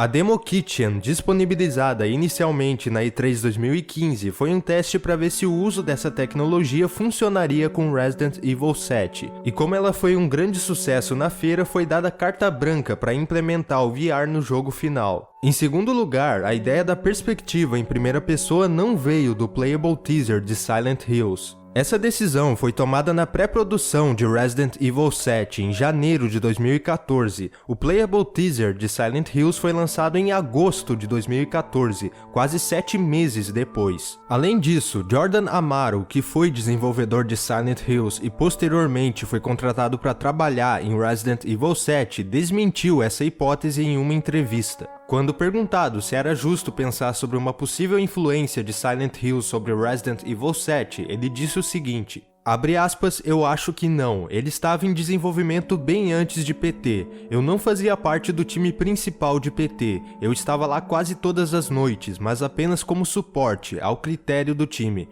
PT era Hideo Kojima, Guillermo del Toro e mais 8 caras. Silent Hill seria bem diferente de Resident Evil 7, de qualquer forma. Então realmente, não foi o playable teaser de Silent Hills que influenciou a troca de perspectiva em Resident Evil 7, mas é inegável que ele tenha influenciado em um aspecto posterior, e esse aspecto é a demo Beginning Hour. O próprio Hideo Kojima comentou que acha que houve uma inspiração no sentido da criação de uma demo teaser, e esse foi um aspecto muito positivo para Resident Evil 7, já que foi uma demo gratuita, diferenciada do produto final, o que também seria no playable teaser de Silent Hills. Mas de resto, não faz sentido dizer que PT influenciou uma grande parte de Resident Evil 7, pois é um jogo com foco totalmente diferente. Isso nos leva a outra hipótese que muitas pessoas costumam levantar, a influência de Outlast. Ao invés de Outlast ter sido uma inspiração, na verdade, segundo os desenvolvedores, ele era uma coisa a ser evitada. Uma das principais questões em consideração no desenvolvimento de Resident Evil 7 era a tentativa de se diferenciar dos outros competidores. Pensando nisso, o principal objetivo do jogo não era simplesmente ser assustador, mas sim trazer o elemento-chave de Resident Evil, a superação dos medos, mostrando o verdadeiro conceito de survival horror. Outlast é um jogo que busca aterrorizar o jogador o tempo todo, deixá-lo extremamente vulnerável e desconfortável, enquanto Resident Evil é um jogo que pode ser assim no começo, mas com o tempo o jogador enfrenta e derrota essa ameaça. Por isso é muito questionável a adequação de Outlast no gênero survival horror, pois não há nenhum tipo de enfrentamento, o jogador apenas foge e se esconde dos inimigos. そうですね、いろんなホラーゲームがあって多くのことを学べたっていうのは非常にチームにとってプラスでした。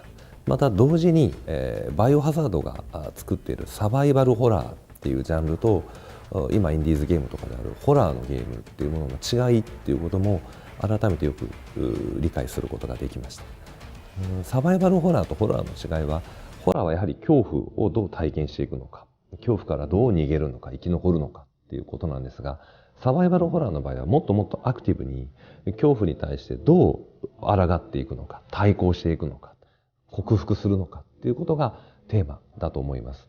そういった意味でバイオハザードと非常に同じようなシステムのゲームっていうのはそう数は多くなかったので、ホラーを知ることで改めてサバイバルホラーっていうものを考えるっていうことができたので、そういった意味では数々のホラーゲームが生まれていたというのは私たちにとっては非常にいい環境ではありました。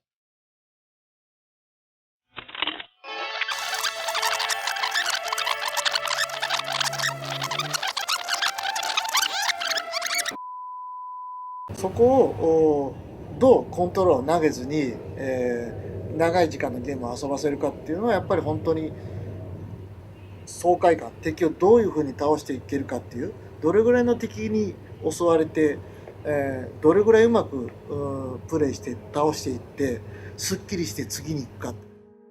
Por isso que não faz sentido algum comparar Resident Evil 7 e Outlast no sentido de um ser mais assustador que o outro, sendo que Outlast obrigatoriamente deve ser um jogo mais assustador. O foco principal dele é ser traumatizante. Isso é muito evidente nos temas que cada um desses jogos aborda. Resident Evil mostra muita violência, que é característica do horror, mas Outlast vai muito além disso. Ele traz temas muito mais pesados, que envolvem violência sexual e psicológica, que são coisas que Resident Evil sequer tocou alguma vez. O que pode ter causado a impressão de que Outlast foi uma grande influência para Resident Evil 7 foi a demo Beginning Hour, liberada logo depois do anúncio na E3 2016, que inicialmente não possuía mecânicas de combate, pois elas foram introduzidas um tempo depois em atualizações. Com essa demo, muitos jogadores tiveram a impressão de que Resident Evil havia perdido o foco no combate e se tornado mais um jogo de terror comum. Esse foi um erro que foi reconhecido pela equipe de desenvolvimento. 一番最初のコンセプトが、恐怖を打破って大丈夫かな、乗り越えてそこでそのカタルス達成感を得る、バイオハザードはこういうゲームですよっていう風に最初から定義してましたね。やっぱり他のまあ例えば日本でいうサイレントヒルとかサイレンとかああいったゲームとそうですね、さらに言うとよく比べられてるアウトラストとか PT とかそれとバイオハザードが決定的に違うのはその恐怖の対象である敵を最終的には戦って倒せるようになってそこにすごく気持ちよさがあるのがバイオハザードの特徴だと思ってるんですよね。だからビギニングアワーを出した時にまあ遊んだ人から今回のバイオハザードは逃げるだけのゲームとかって言われたのは僕としてはすごい意外だったんですよ。バイオハザードがそんなわけないじゃんと思っちゃったんですけどやっぱりなかったらそう思っちゃうんだなっていう、ちょっとこれは反省点ではありますね。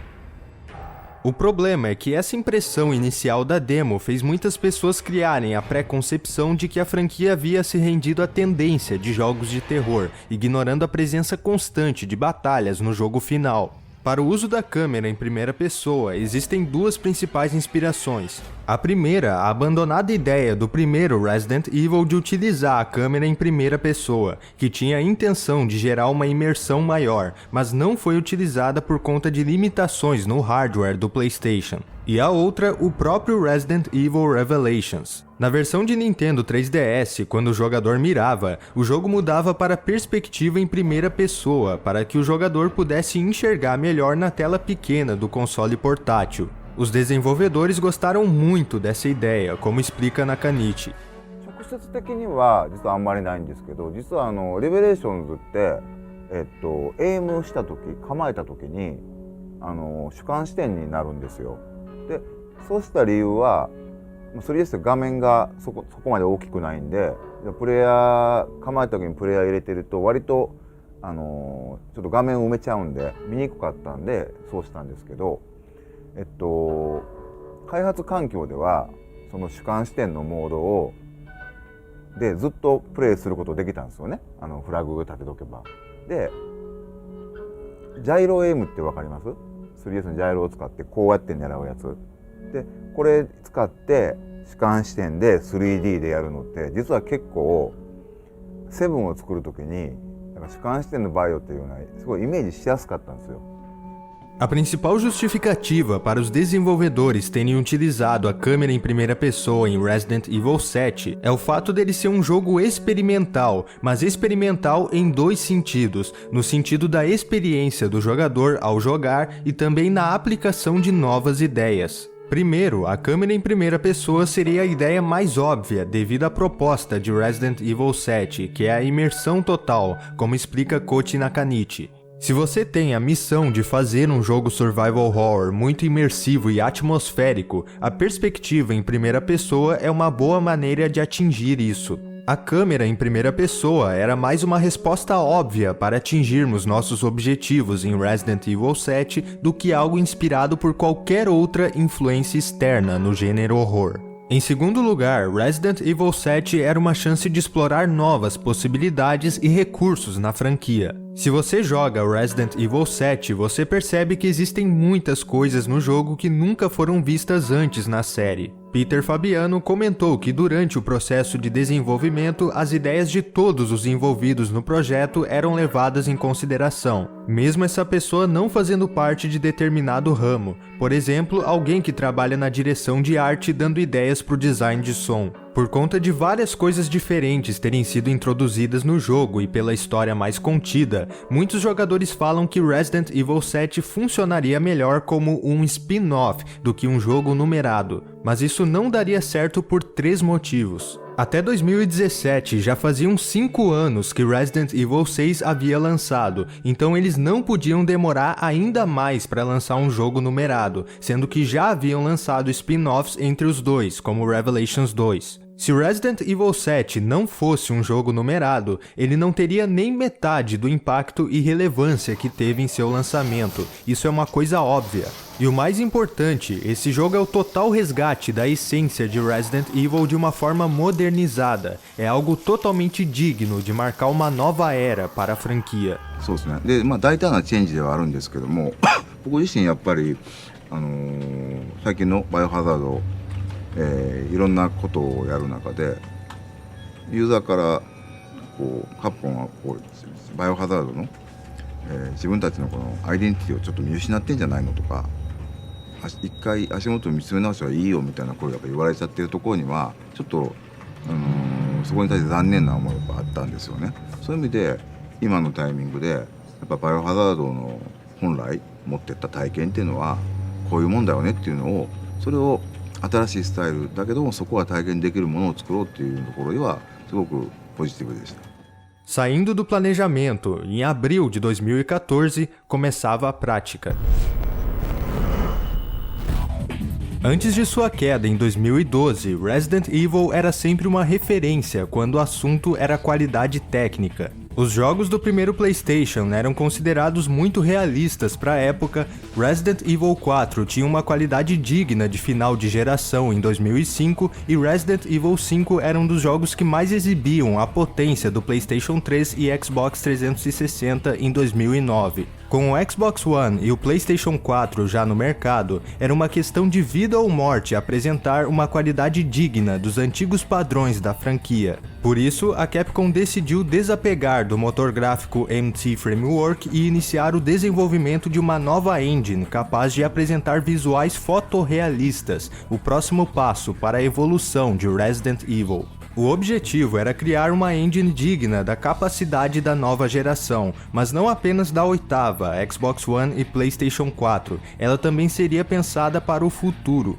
Mas a criação de um novo motor gráfico é um processo demorado, e por conta disso, enquanto ele era produzido, diversas aplicações e testes foram sendo realizados provisoriamente na Unity Engine. Basicamente, eles criaram uma caixa cinza, a construção de um protótipo para realizar as aplicações do jogo antes da nova engine ficar pronta, sem pensar, por enquanto, em gráficos e outros aspectos. Como Peter esclareceu, nesse processo, o desejo deles não era fazer as coisas parecerem concretas, apenas uma espécie de rascunho para colocar as ideias em prática enquanto eles não tinham a nova engine. E claro, como em todo projeto, algumas coisas produzidas durante essa fase foram descartadas do jogo final. Por exemplo, um início mais prolongado com uma conversa dentro do carro, uma parte em um campo aberto de milharais, um encontro com a Zoe antes da parte final do jogo, What the fuck is that shit? E outras coisas que foram cortadas, talvez devido ao tempo que eles tinham para elaborar tudo posteriormente em uma engine recém-criada, e claro, outras por decisões de design, o que é comum na criação de jogos. ただやっぱり開発していく中で変える部分をどこまで変えるかっていうのは結構難しかったですね。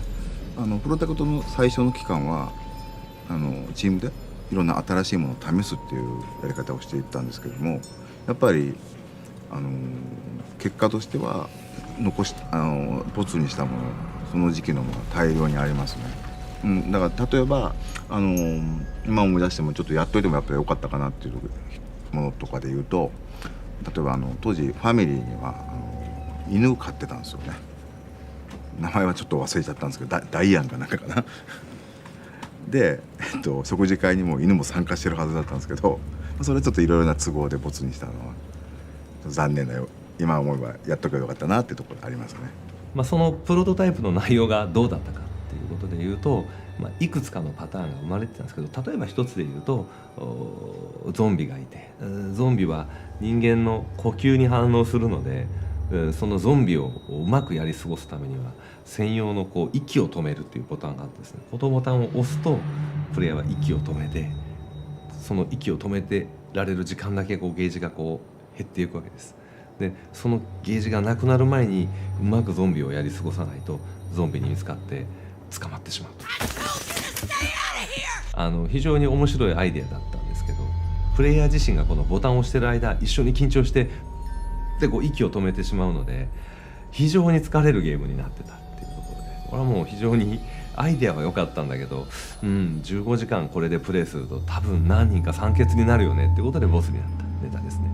Engraçado que Death Stranding possui uma mecânica assim. Kojima! Essa fase de testes e aplicações durou até 2015, quando a engine estava finalmente pronta para uso. Ela foi nomeada RE Engine. O nome RE Engine é provavelmente usado por ela ter justamente surgido através da produção de um Resident Evil, mas na verdade o seu nome é Reach to the Moon, Alcançar a Lua. As principais propostas da nova engine eram alcançar uma grande qualidade no fotorrealismo, ter mais possibilidades com menos recursos e tornar o ciclo de desenvolvimento dos jogos menor. A importância da RE Engine vai muito além dessas propostas, pois além disso, ela representa uma grande evolução não apenas para a Capcom, mas para o mercado de jogos japoneses como um todo. A utilização da fotogrametria era quase inexistente no Japão antes de 2014, e se era utilizada era de maneira muito básica. Nesse sentido, os jogos ocidentais já haviam avançado de maneira significante, apresentando uma qualidade gráfica muito alta já no final da 7ª geração de consoles. A RE Engine seria uma grande ruptura nessa questão, sendo capaz de oferecer uma qualidade técnica muito superior ao que se tinha antes. Outro problema no Japão era a longa duração do período de desenvolvimento dos jogos, que consequentemente tornava os projetos mais caros. Esse foi um dos motivos pelo qual, por exemplo, a Konami deixou seus jogos AAA de lado e passou a focar em jogos para celular, que são mais simples de serem desenvolvidos e geram um lucro mais imediato, mesmo tendo em mãos a Fox Engine, que tem um enorme potencial. Pensando nisso, a Capcom trabalhou muito para que a RE Engine resolvesse esse problema, facilitando o processo de desenvolvimento, encurtando o período necessário e ao mesmo tempo oferecendo mais recursos. Algo que demoraria 40 dias para ser feito, agora com a RE Engine demoraria apenas 20. Um fato curioso é que a Capcom já estava produzindo um motor gráfico novo para o jogo Deep Down, um exclusivo do PlayStation 4 anunciado em 2013 que desapareceu e nunca mais deu algum sinal de vida, tendo sido provavelmente cancelado. Esse motor gráfico se chamaria Panta-Rei, até mesmo existem especulações de que ele foi aproveitado para a criação da RE Engine, mas o verdadeiro destino dele permanece um mistério. A RE Engine, um motor gráfico que a princípio seria criado apenas para um jogo, viria a se tornar um dos tesouros mais valiosos que a Capcom já possuiu. Finalmente, com a RE Engine, as coisas começaram a tomar forma. O fotorrealismo condizia totalmente com a proposta de Resident Evil 7, um jogo menor e mais profundo. Com essa tecnologia, pôde-se criar um jogo mais orgânico, com ambientes mais íntimos e realistas, intensificando de maneira extrema a imersão do jogo. Graças à decisão de que menos seria mais nesse projeto, os desenvolvedores puderam trabalhar com mais paciência e profundidade, adicionando mais e mais detalhes ao ambiente e aos objetos. Todos os objetos de Resident Evil 7 foram escaneados utilizando a fotogrametria, fazendo com que pequenos objetos que antes seriam irrelevantes tenham uma quantidade imensurável de polígonos. Mas é claro, nem tudo são flores. Resident Evil 7 ainda era o primeiro jogo da RE Engine, então muita coisa da engine ainda precisava ser aprimorada. Mesmo com a RE Engine conseguindo capturar uma grande quantidade de polígonos dos objetos, essa quantidade tinha que ser reduzida por uma questão de otimização. Tanto que até mesmo no PC, Resident Evil 7 era consideravelmente mais pesado no início. Com o tempo, os desenvolvedores aprenderiam a dominar o motor gráfico para aplicá-lo nos consoles da melhor maneira possível. Mas ainda era o começo e era preciso se adequar à tecnologia do Xbox One e do PlayStation 4. Esse é um dos motivos pelo qual Jun Takeuchi acredita que a RE Engine alcançará seu auge na próxima geração de consoles, oferecendo mais liberdade na utilização de seus recursos. Essa abordagem mais compacta de Resident Evil 7 trouxe um grande avanço na qualidade visual e técnica, mas também resgatou outra coisa muito importante para a série, o design de som.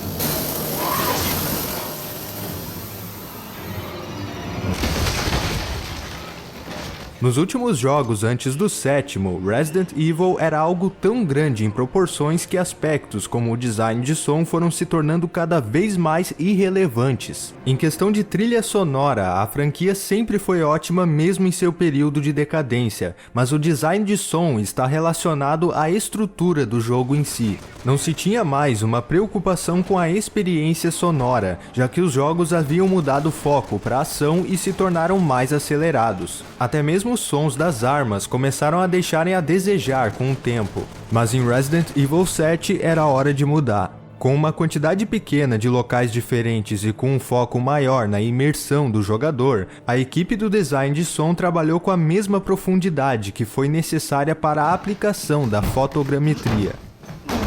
Ao invés do jogo focar apenas em sons mais gerais, como o som dos tiros, agora praticamente tudo deveria ter um som próprio, desde um pequeno objeto que antes seria irrelevante até coisas maiores.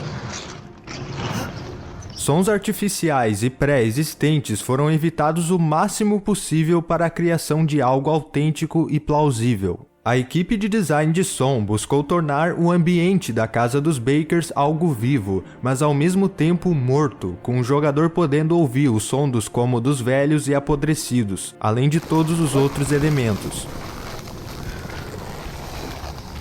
O resultado foi um dos melhores designs de som que já haviam sido feitos até 2017, quase rendendo uma premiação na The Game Awards 2017, concorrendo contra a incrível produção de áudio de Hellblade: Senua's Sacrifice, da Ninja Theory.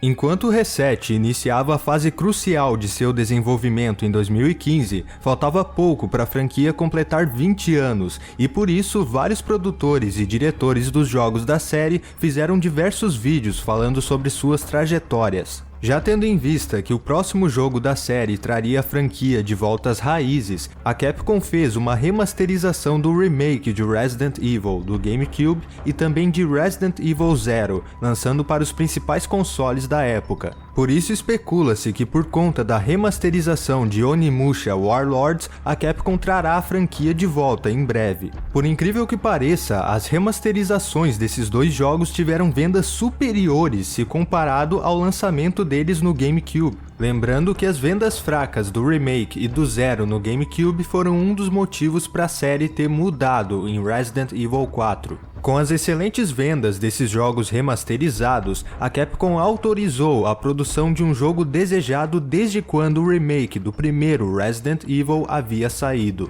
Esse jogo é Resident Evil 2 Remake. Mas calma, não foi assim do nada. Já que Resident Evil encontrava-se em decadência nessa época, cresceu e muito a relevância de jogos feitos por fãs. Entre eles, destacou-se Resident Evil 2 Reborn, uma versão de Resident Evil 2 feita por fãs utilizando a Unreal Engine 4, criada pelo grupo Invader Games. Esse jogo ganhou tanta fama e foi tão adorado pelos fãs de Resident Evil que criou uma grande pressão em cima da Capcom, por isso ela foi obrigada a fazer algo pelo bem da empresa. O projeto Resident Evil 2 Reborn foi oficialmente cancelado por questões de direitos autorais e provocou uma grande tristeza e revolta na fanbase. Mas isso aconteceu por uma boa razão. Quando o jogo foi cancelado, alguns membros da Invader Games foram contratados por Jun Takeuchi e Yoshiaki Hirabayashi, que os chamaram para trabalhar na produção do verdadeiro Resident Evil 2 Remake. Ainda assim, o grupo continuou com seus próprios projetos, lançando em setembro de 2019 o survival horror indie Daymare 1998. I'll never forget it. No dia 12 de agosto de 2015, Yoshiaki Hirabayashi, produtor de Resident Evil 2 Remake, fez o anúncio do início da produção do jogo com a icônica frase "We do it". O único problema era que esse era o anúncio da aprovação do projeto de Resident Evil 2 Remake, então eles começariam a fazer o jogo a partir dali. Por isso, o jogo ficou desaparecido por quase 3 anos depois disso. 2016, o ano em que Resident Evil completava 20 anos de existência. Além das remasterizações do remake e do Zero, Resident Evil 4, 5 e 6 também foram remasterizados em 2016, mas os fãs queriam um jogo novo. Todos esperavam algum anúncio bombástico durante a celebração, enquanto Resident Evil 7 estava talvez na parte mais importante de seu desenvolvimento e Resident Evil 2 em sua fase conceitual. E o novo jogo que eles apresentaram para lançar na época do aniversário de Resident Evil foi... Bom, o caso de Umbrella Corp foi bem estranho. A recepção foi absurdamente terrível, o jogo foi visto como uma ofensa na época, não só por não ser um jogo muito agradável, aquilo era totalmente o contrário ao que os fãs pediam desde quando Resident Evil 6 saiu. Do nada, eles anunciaram um jogo de tiro focado no competitivo e muito distante do que qualquer coisa que um fã de Resident Evil ia querer. はい、今回のタイトルっていうのは非常にですね、サバイバルホラーとはかけ離れた、ゲーム性となっておりますが、今までですね、マーセナリーズを楽しんでいただいたファンであったりとか、レードモードが好きなファンには、こう楽しんでもらえるボリュームになってるんじゃないかなと。そうですね、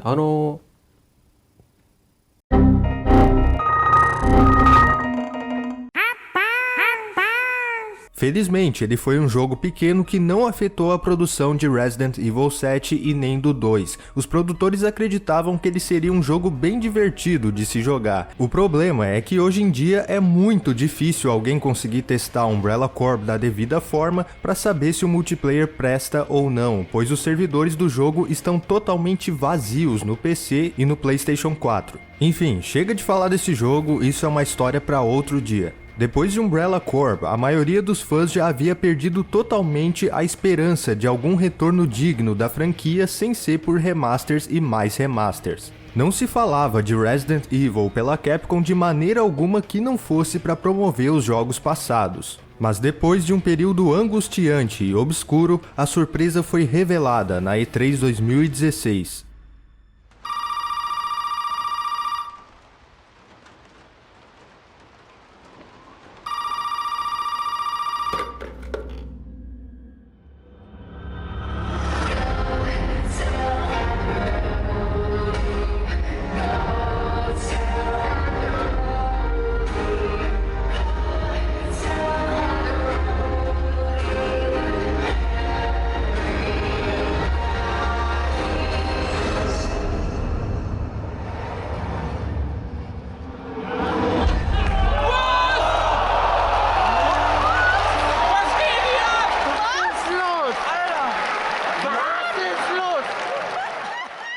Já se esperava que Resident Evil 7 apareceria mais cedo ou mais tarde, mas jamais da maneira como foi apresentado.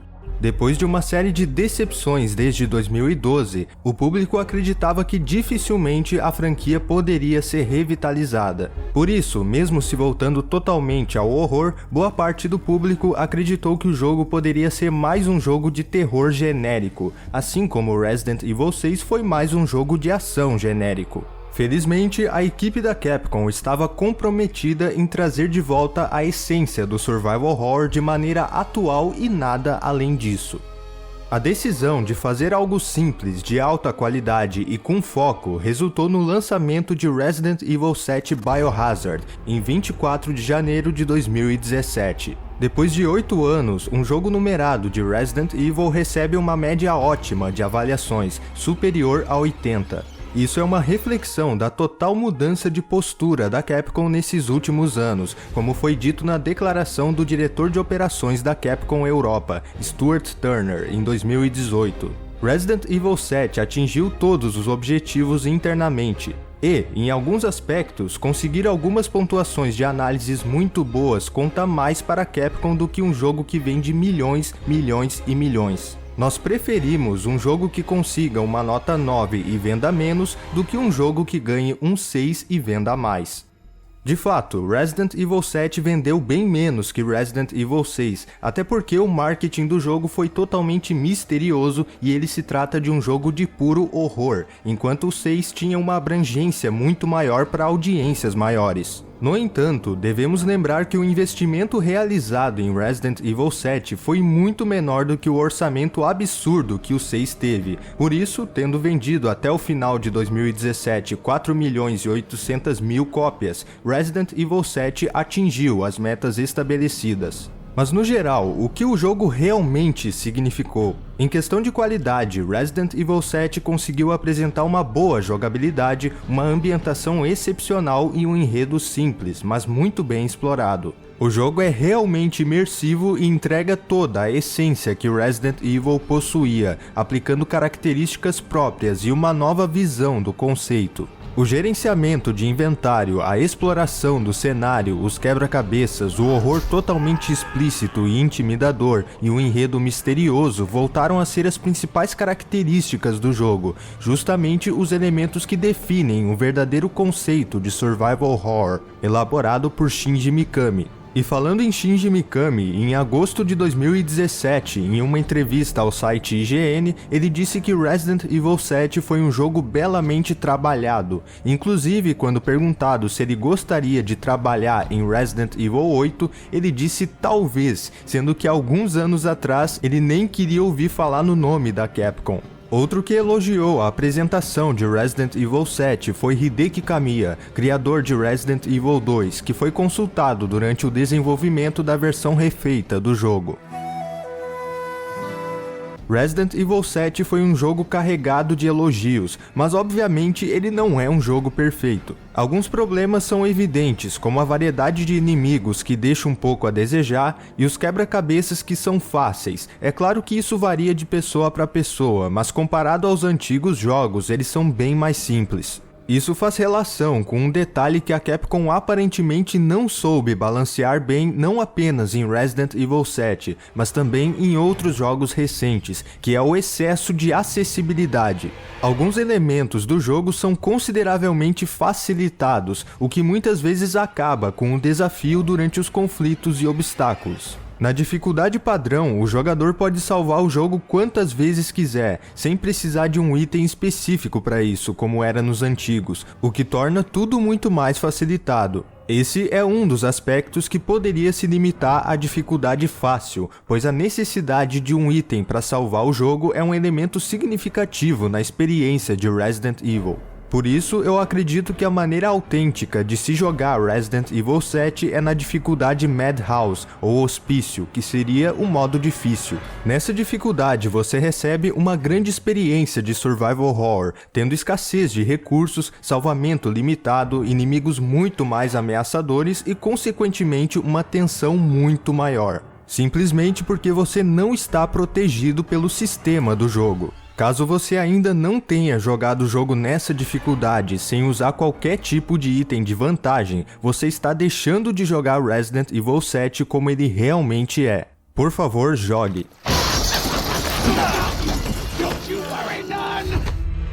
Para muitos fãs, o jogo conseguiu resgatar a essência de Resident Evil e fazer a franquia voltar a ser o que era antes. Para outros, o jogo parecia totalmente desconexo dos anteriores e não era agradável. A decisão de criar uma história mais isolada e sem os personagens clássicos foi um ponto muito negativo para alguns fãs, mas foi sem dúvida uma medida necessária. O universo de Resident Evil se tornou algo totalmente caótico após Resident Evil 6, com acontecimentos de escala muito grande a ponto de afetar o andamento dos próprios jogos. Era necessário organizar tudo isso novamente, mas com muita cautela, e foi isso que Resident Evil 7 fez. Criar uma história com uma escala grande ou trazer personagens antigos iria ferir totalmente a tentativa de retornar ao estilo clássico de survival horror. O time de desenvolvedores tinha convicção de que isso era necessário, mas também tinha noção de que alguns fãs não se sentiriam confortáveis com isso. Por isso, Resident Evil 7 não foi criado com a intenção de agradar a todos ao mesmo tempo ou de ser o jogo do ano, mas sim com a ambição de possibilitar um futuro promissor à franquia. What would people say about our title? Here's a general summary of what they wrote. Excuse me for a moment. Resident Evil 7 trades the massive scale and unrivaled variety of the previous installments for a return to the magic of the original Resident Evil. Though the game's theme and plotline hint at classic RE tropes, RE7 has largely discarded its ongoing virus-centric story and familiar characters, which might be a disappointment to some fans. However, the development team should be commended for meeting and exceeding the high expectations of the current market, and we were left with high hopes for the future of the series.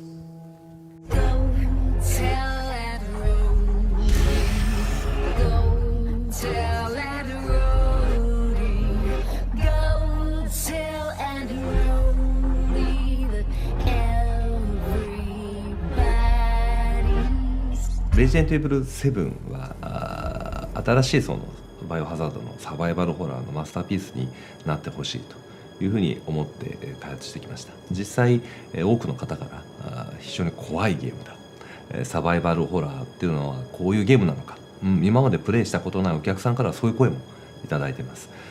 そういうゲームになってるっていうこと自体が私たちにとってはこのコンセプトが非常に良かったんだというふうに感じています。でこれは私たちがサバイバルホラーのスタート、新しいシリーズのスタートにしようと思った作品です。でここから先っていうのはまた我々も次のプランっていうのをいろいろ考えてはいるんですけど、サバイバルホラーっていうものが次はどういうさらなる進化をしていくのかっていうことにトライしていきたいというふうに感じてます。さらに何年も先になってくると技術も変わる、お客さんの欲しいものも多分変わるんだろうとは思います。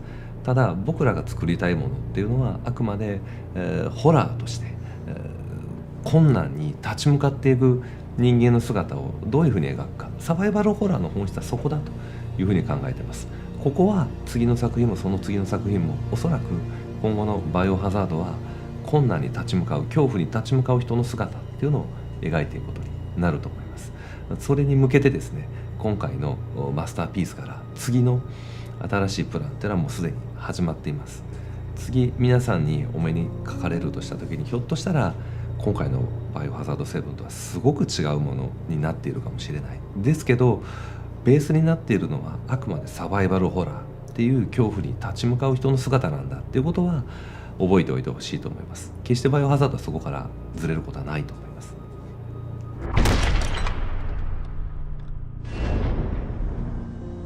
Este foi o retorno de Resident Evil. Mas mesmo com toda a essência de Resident Evil tendo sido resgatada, algo não estava certo. Resident Evil 7 dividiu muitas opiniões entre os fãs, seja por conta da câmera em primeira pessoa ou pela ideia de uma história mais distante. Como fazer com que os fãs que ainda não perceberam que a franquia retornou percebam de uma vez por todas? Essa era a responsabilidade que Resident Evil 2 carregava. Não apenas isso, o jogo também deveria ser a prova de que a Capcom realmente consegue aprender com seus erros, mesmo tendo acertado com uma nova abordagem após muitos anos. Por isso, Resident Evil 2 se tornou um dos maiores projetos da história da Capcom. Enquanto o desenvolvimento de Resident Evil 7 estava quase na reta final, em 2016 o time de Resident Evil 2 estava na fase de pré-produção, organizando as principais ideias e conceitos para o projeto. A ideia era fazer um remake que agradasse os fãs, mas que ao mesmo tempo fosse algo novo. Eles não queriam simplesmente colocar Resident Evil 2 rodando em uma engine de última geração. O objetivo era criar um jogo que gerasse o mesmo impacto que o original provocou em 1998, utilizando novas mecânicas. Isso levou ao teste de inúmeros elementos, como momentos que seriam totalmente diferentes do Resident Evil 2 original, um modo cooperativo, novos tipos de inimigos e a reelaboração de alguns já conhecidos, entre outras decisões de design.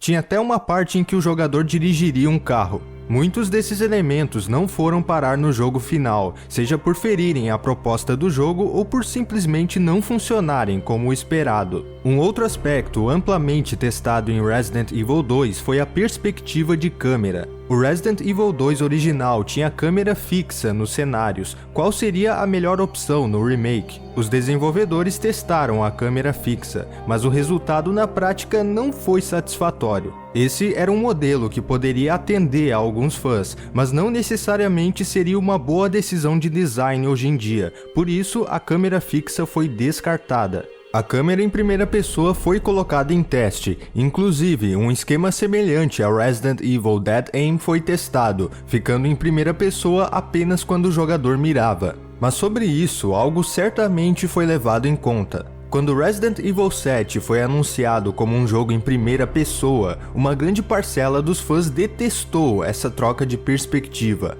Até mesmo depois de seu lançamento, com o jogo se provando muito funcional e imersivo desse jeito, vários jogadores sequer jogaram o jogo até hoje por conta da câmera. Uma perspectiva de câmera com certeza não é algo que transforma um jogo de A a Z e deve atender totalmente à proposta do jogo em si, mas o caso de Resident Evil é complexo, com uma fanbase muito diversa. Por isso a Capcom levou em conta todo o feedback recebido do início até o fim do desenvolvimento. Isso também está sendo levado em conta para as produções dos futuros jogos da série, como eles deram a entender no painel de Resident Evil 7 da GDC. A intenção não é fazer daqui pra frente apenas jogos em primeira pessoa ou apenas em terceira pessoa. O que importa é a circunstância. And you mentioned how like they kind of progress in a sequential order, like 1 through 3 is the third person, and then 4 through 6 is more action oriented. Are you planning on going with that approach with Resident Evil from this point on as well, or like is there going to be 8 and 9 following 7's approach, or are you up in the air about that right now? So yeah, it was in the slide, and prior to 7 we can sort of group them into 3s. However, with this genre of survival horror, mystery and suspense is key, which means who knows what's going to happen. A decisão final em Resident Evil 2 foi utilizar a câmera em terceira pessoa over the shoulder, acima do ombro, inicialmente introduzida na franquia em Resident Evil 4. Apesar disso, a inspiração em Resident Evil 4 se limitou a essa perspectiva de câmera e ao sistema de dificuldade adaptativa, pois todo o restante do jogo foi elaborado pensando na estrutura do Resident Evil 2 original e nas abordagens introduzidas recentemente em Resident Evil 7. Resident Evil 4 era um jogo mais orientado para ação, com vários inimigos nos enfrentando ao mesmo tempo, enquanto o novo Resident Evil 2 resolveu trazer o horror orgânico, atmosférico e intimidador, a essência resgatada em Resident Evil 7, agora aplicada de maneira familiar. Nesse sentido, o que já se tornou familiar no Resident Evil 2 original, dessa vez não poderia parecer tão familiar assim, começando pelos zumbis.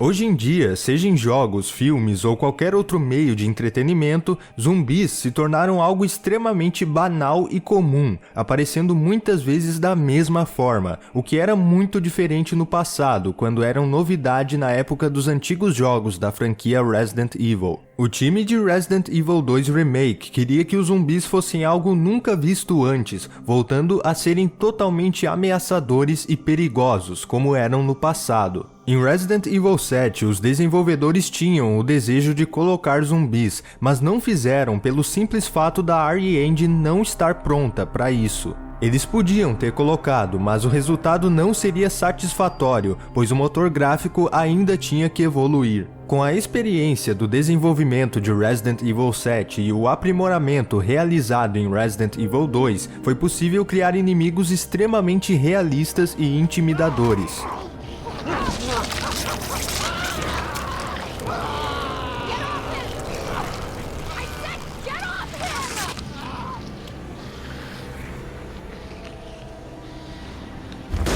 É seguro dizer que Resident Evil 7 em si se trata de uma grande tech demo da RE Engine, mostrando o básico do que ela poderia fazer. Resident Evil 2 demonstra o que esse motor gráfico foi capaz de evoluir desde sua criação em 2015. E também tivemos a prova de que a RE Engine não se limita ao Resident Evil com Devil May Cry 5, um jogo totalmente diferente em sua estrutura que utiliza o motor gráfico com maestria. Jackpot. É interessante perceber, inclusive, que os times de Resident Evil não se privaram somente à essência da franquia, eles também tiveram certas referências externas. Por exemplo, o diretor de Resident Evil 2 Remake, Yasuhiro Ampo, que foi programador de Resident Evil 1 e 2, diretor de produção de Resident Evil 5 e diretor de Revelations 2, cita Dead Space como uma grande referência. みんな一応いろんなゲームやってるんで、海外のゲーム含めてやってはいるんでいろんな影響を受けてると思うんですけど、はい、まあ言ってた個人的にはデッドスペースの恐怖の演出はすごく私も好きなんで影響を受けてると思います。jogo que surgiu com forte inspiração nos jogos da série Resident Evil acabou se tornando uma referência para o retorno de sua essência. No mesmo sentido que os zumbis, os outros aspectos de Resident Evil 2 também precisavam ser renovados para realmente corresponderem à nova abordagem do jogo. E quem recebeu um tratamento totalmente diferente e mais profundo foi o Tyrant, mais conhecido como Mr. X.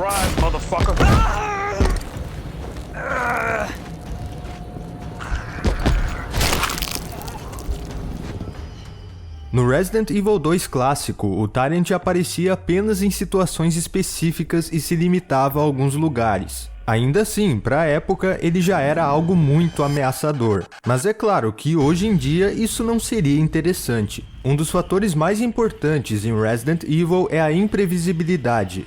Quando o Resident Evil 2 original foi lançado, o fato da existência de um inimigo enorme que quebrava paredes já era algo surpreendente, mas o que fazer com o mesmo personagem 20 anos depois, com várias mudanças e revoluções já tendo acontecido nos videogames? A resposta é mais simples do que parece. O que tornou Nemesis um inimigo tão marcante em Resident Evil 3? Não foi exatamente a aparência dele, as armas que ele carregava e tudo mais, foi o fato dele ser um perseguidor implacável. Com o passar dos anos, nós tivemos uma grande evolução nesse conceito, o que pode ser observado na excelente inteligência artificial do Alien, em Alien Isolation. Em Resident Evil 7, nós tivemos Jack Baker como um perseguidor implacável, mas agora, com o Tyrant, seria diferente. O Tyrant é um inimigo muito maior e intimidador, então isso deveria se refletir na eficiência dele ao enfrentar o jogador. Jack Baker era um inimigo bem mais piedoso, muitas vezes até mesmo brincando com Ethan ao invés de matá-lo diretamente.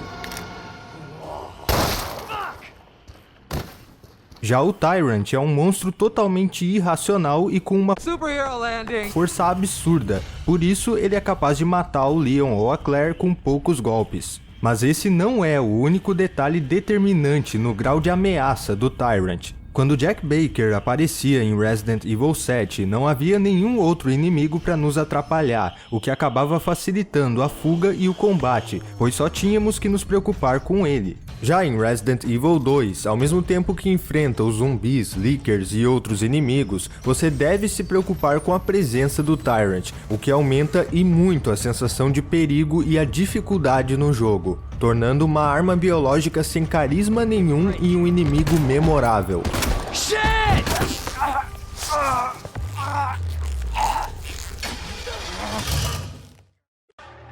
Com a nova direção que a franquia tomou em Resident Evil 7, voltou-se a preocupação para aspectos simples, mas muito importantes na experiência dos jogos Survival Horror, o que se refletiu em Resident Evil 2. O design de som recebeu grande atenção para contribuir com o ambiente atmosférico, também adicionando mais intimidação no ataque dos zumbis e dos outros inimigos, principalmente com o som dos passos do Mr. X se aproximando.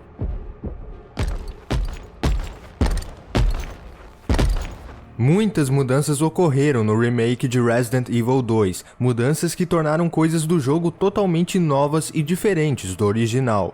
Tendo isso em vista, decidiu-se que Resident Evil 2 Remake não seria mais apenas um remake, como foi anunciado em 2015, mas uma completa reimaginação do jogo. Agora ele se chamaria apenas Resident Evil 2, uma versão totalmente nova do original, indo muito além do conceito de um remake tradicional. Da mesma forma que o remake do primeiro Resident Evil do GameCube também foi chamado apenas Resident Evil. O título japonês de Resident Evil 2 acaba fazendo mais sentido. Lá ele é chamado Biohazard R2, no mesmo sentido que eles resolveram unificar os nomes em Resident Evil 7, com Biohazard 7 Resident Evil. Biohazard R2 faz mais sentido pelas letras R e E estarem em destaque, indicando algo refeito, um recomeço, um Resident Evil. No próprio título Resident Evil 2, as letras R e E estão destacadas, indicando a mesma coisa.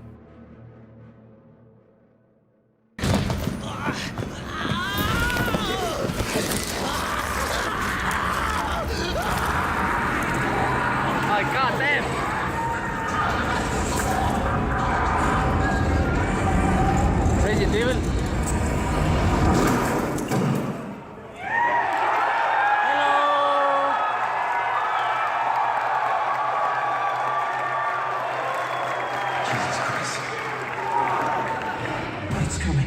It's coming back.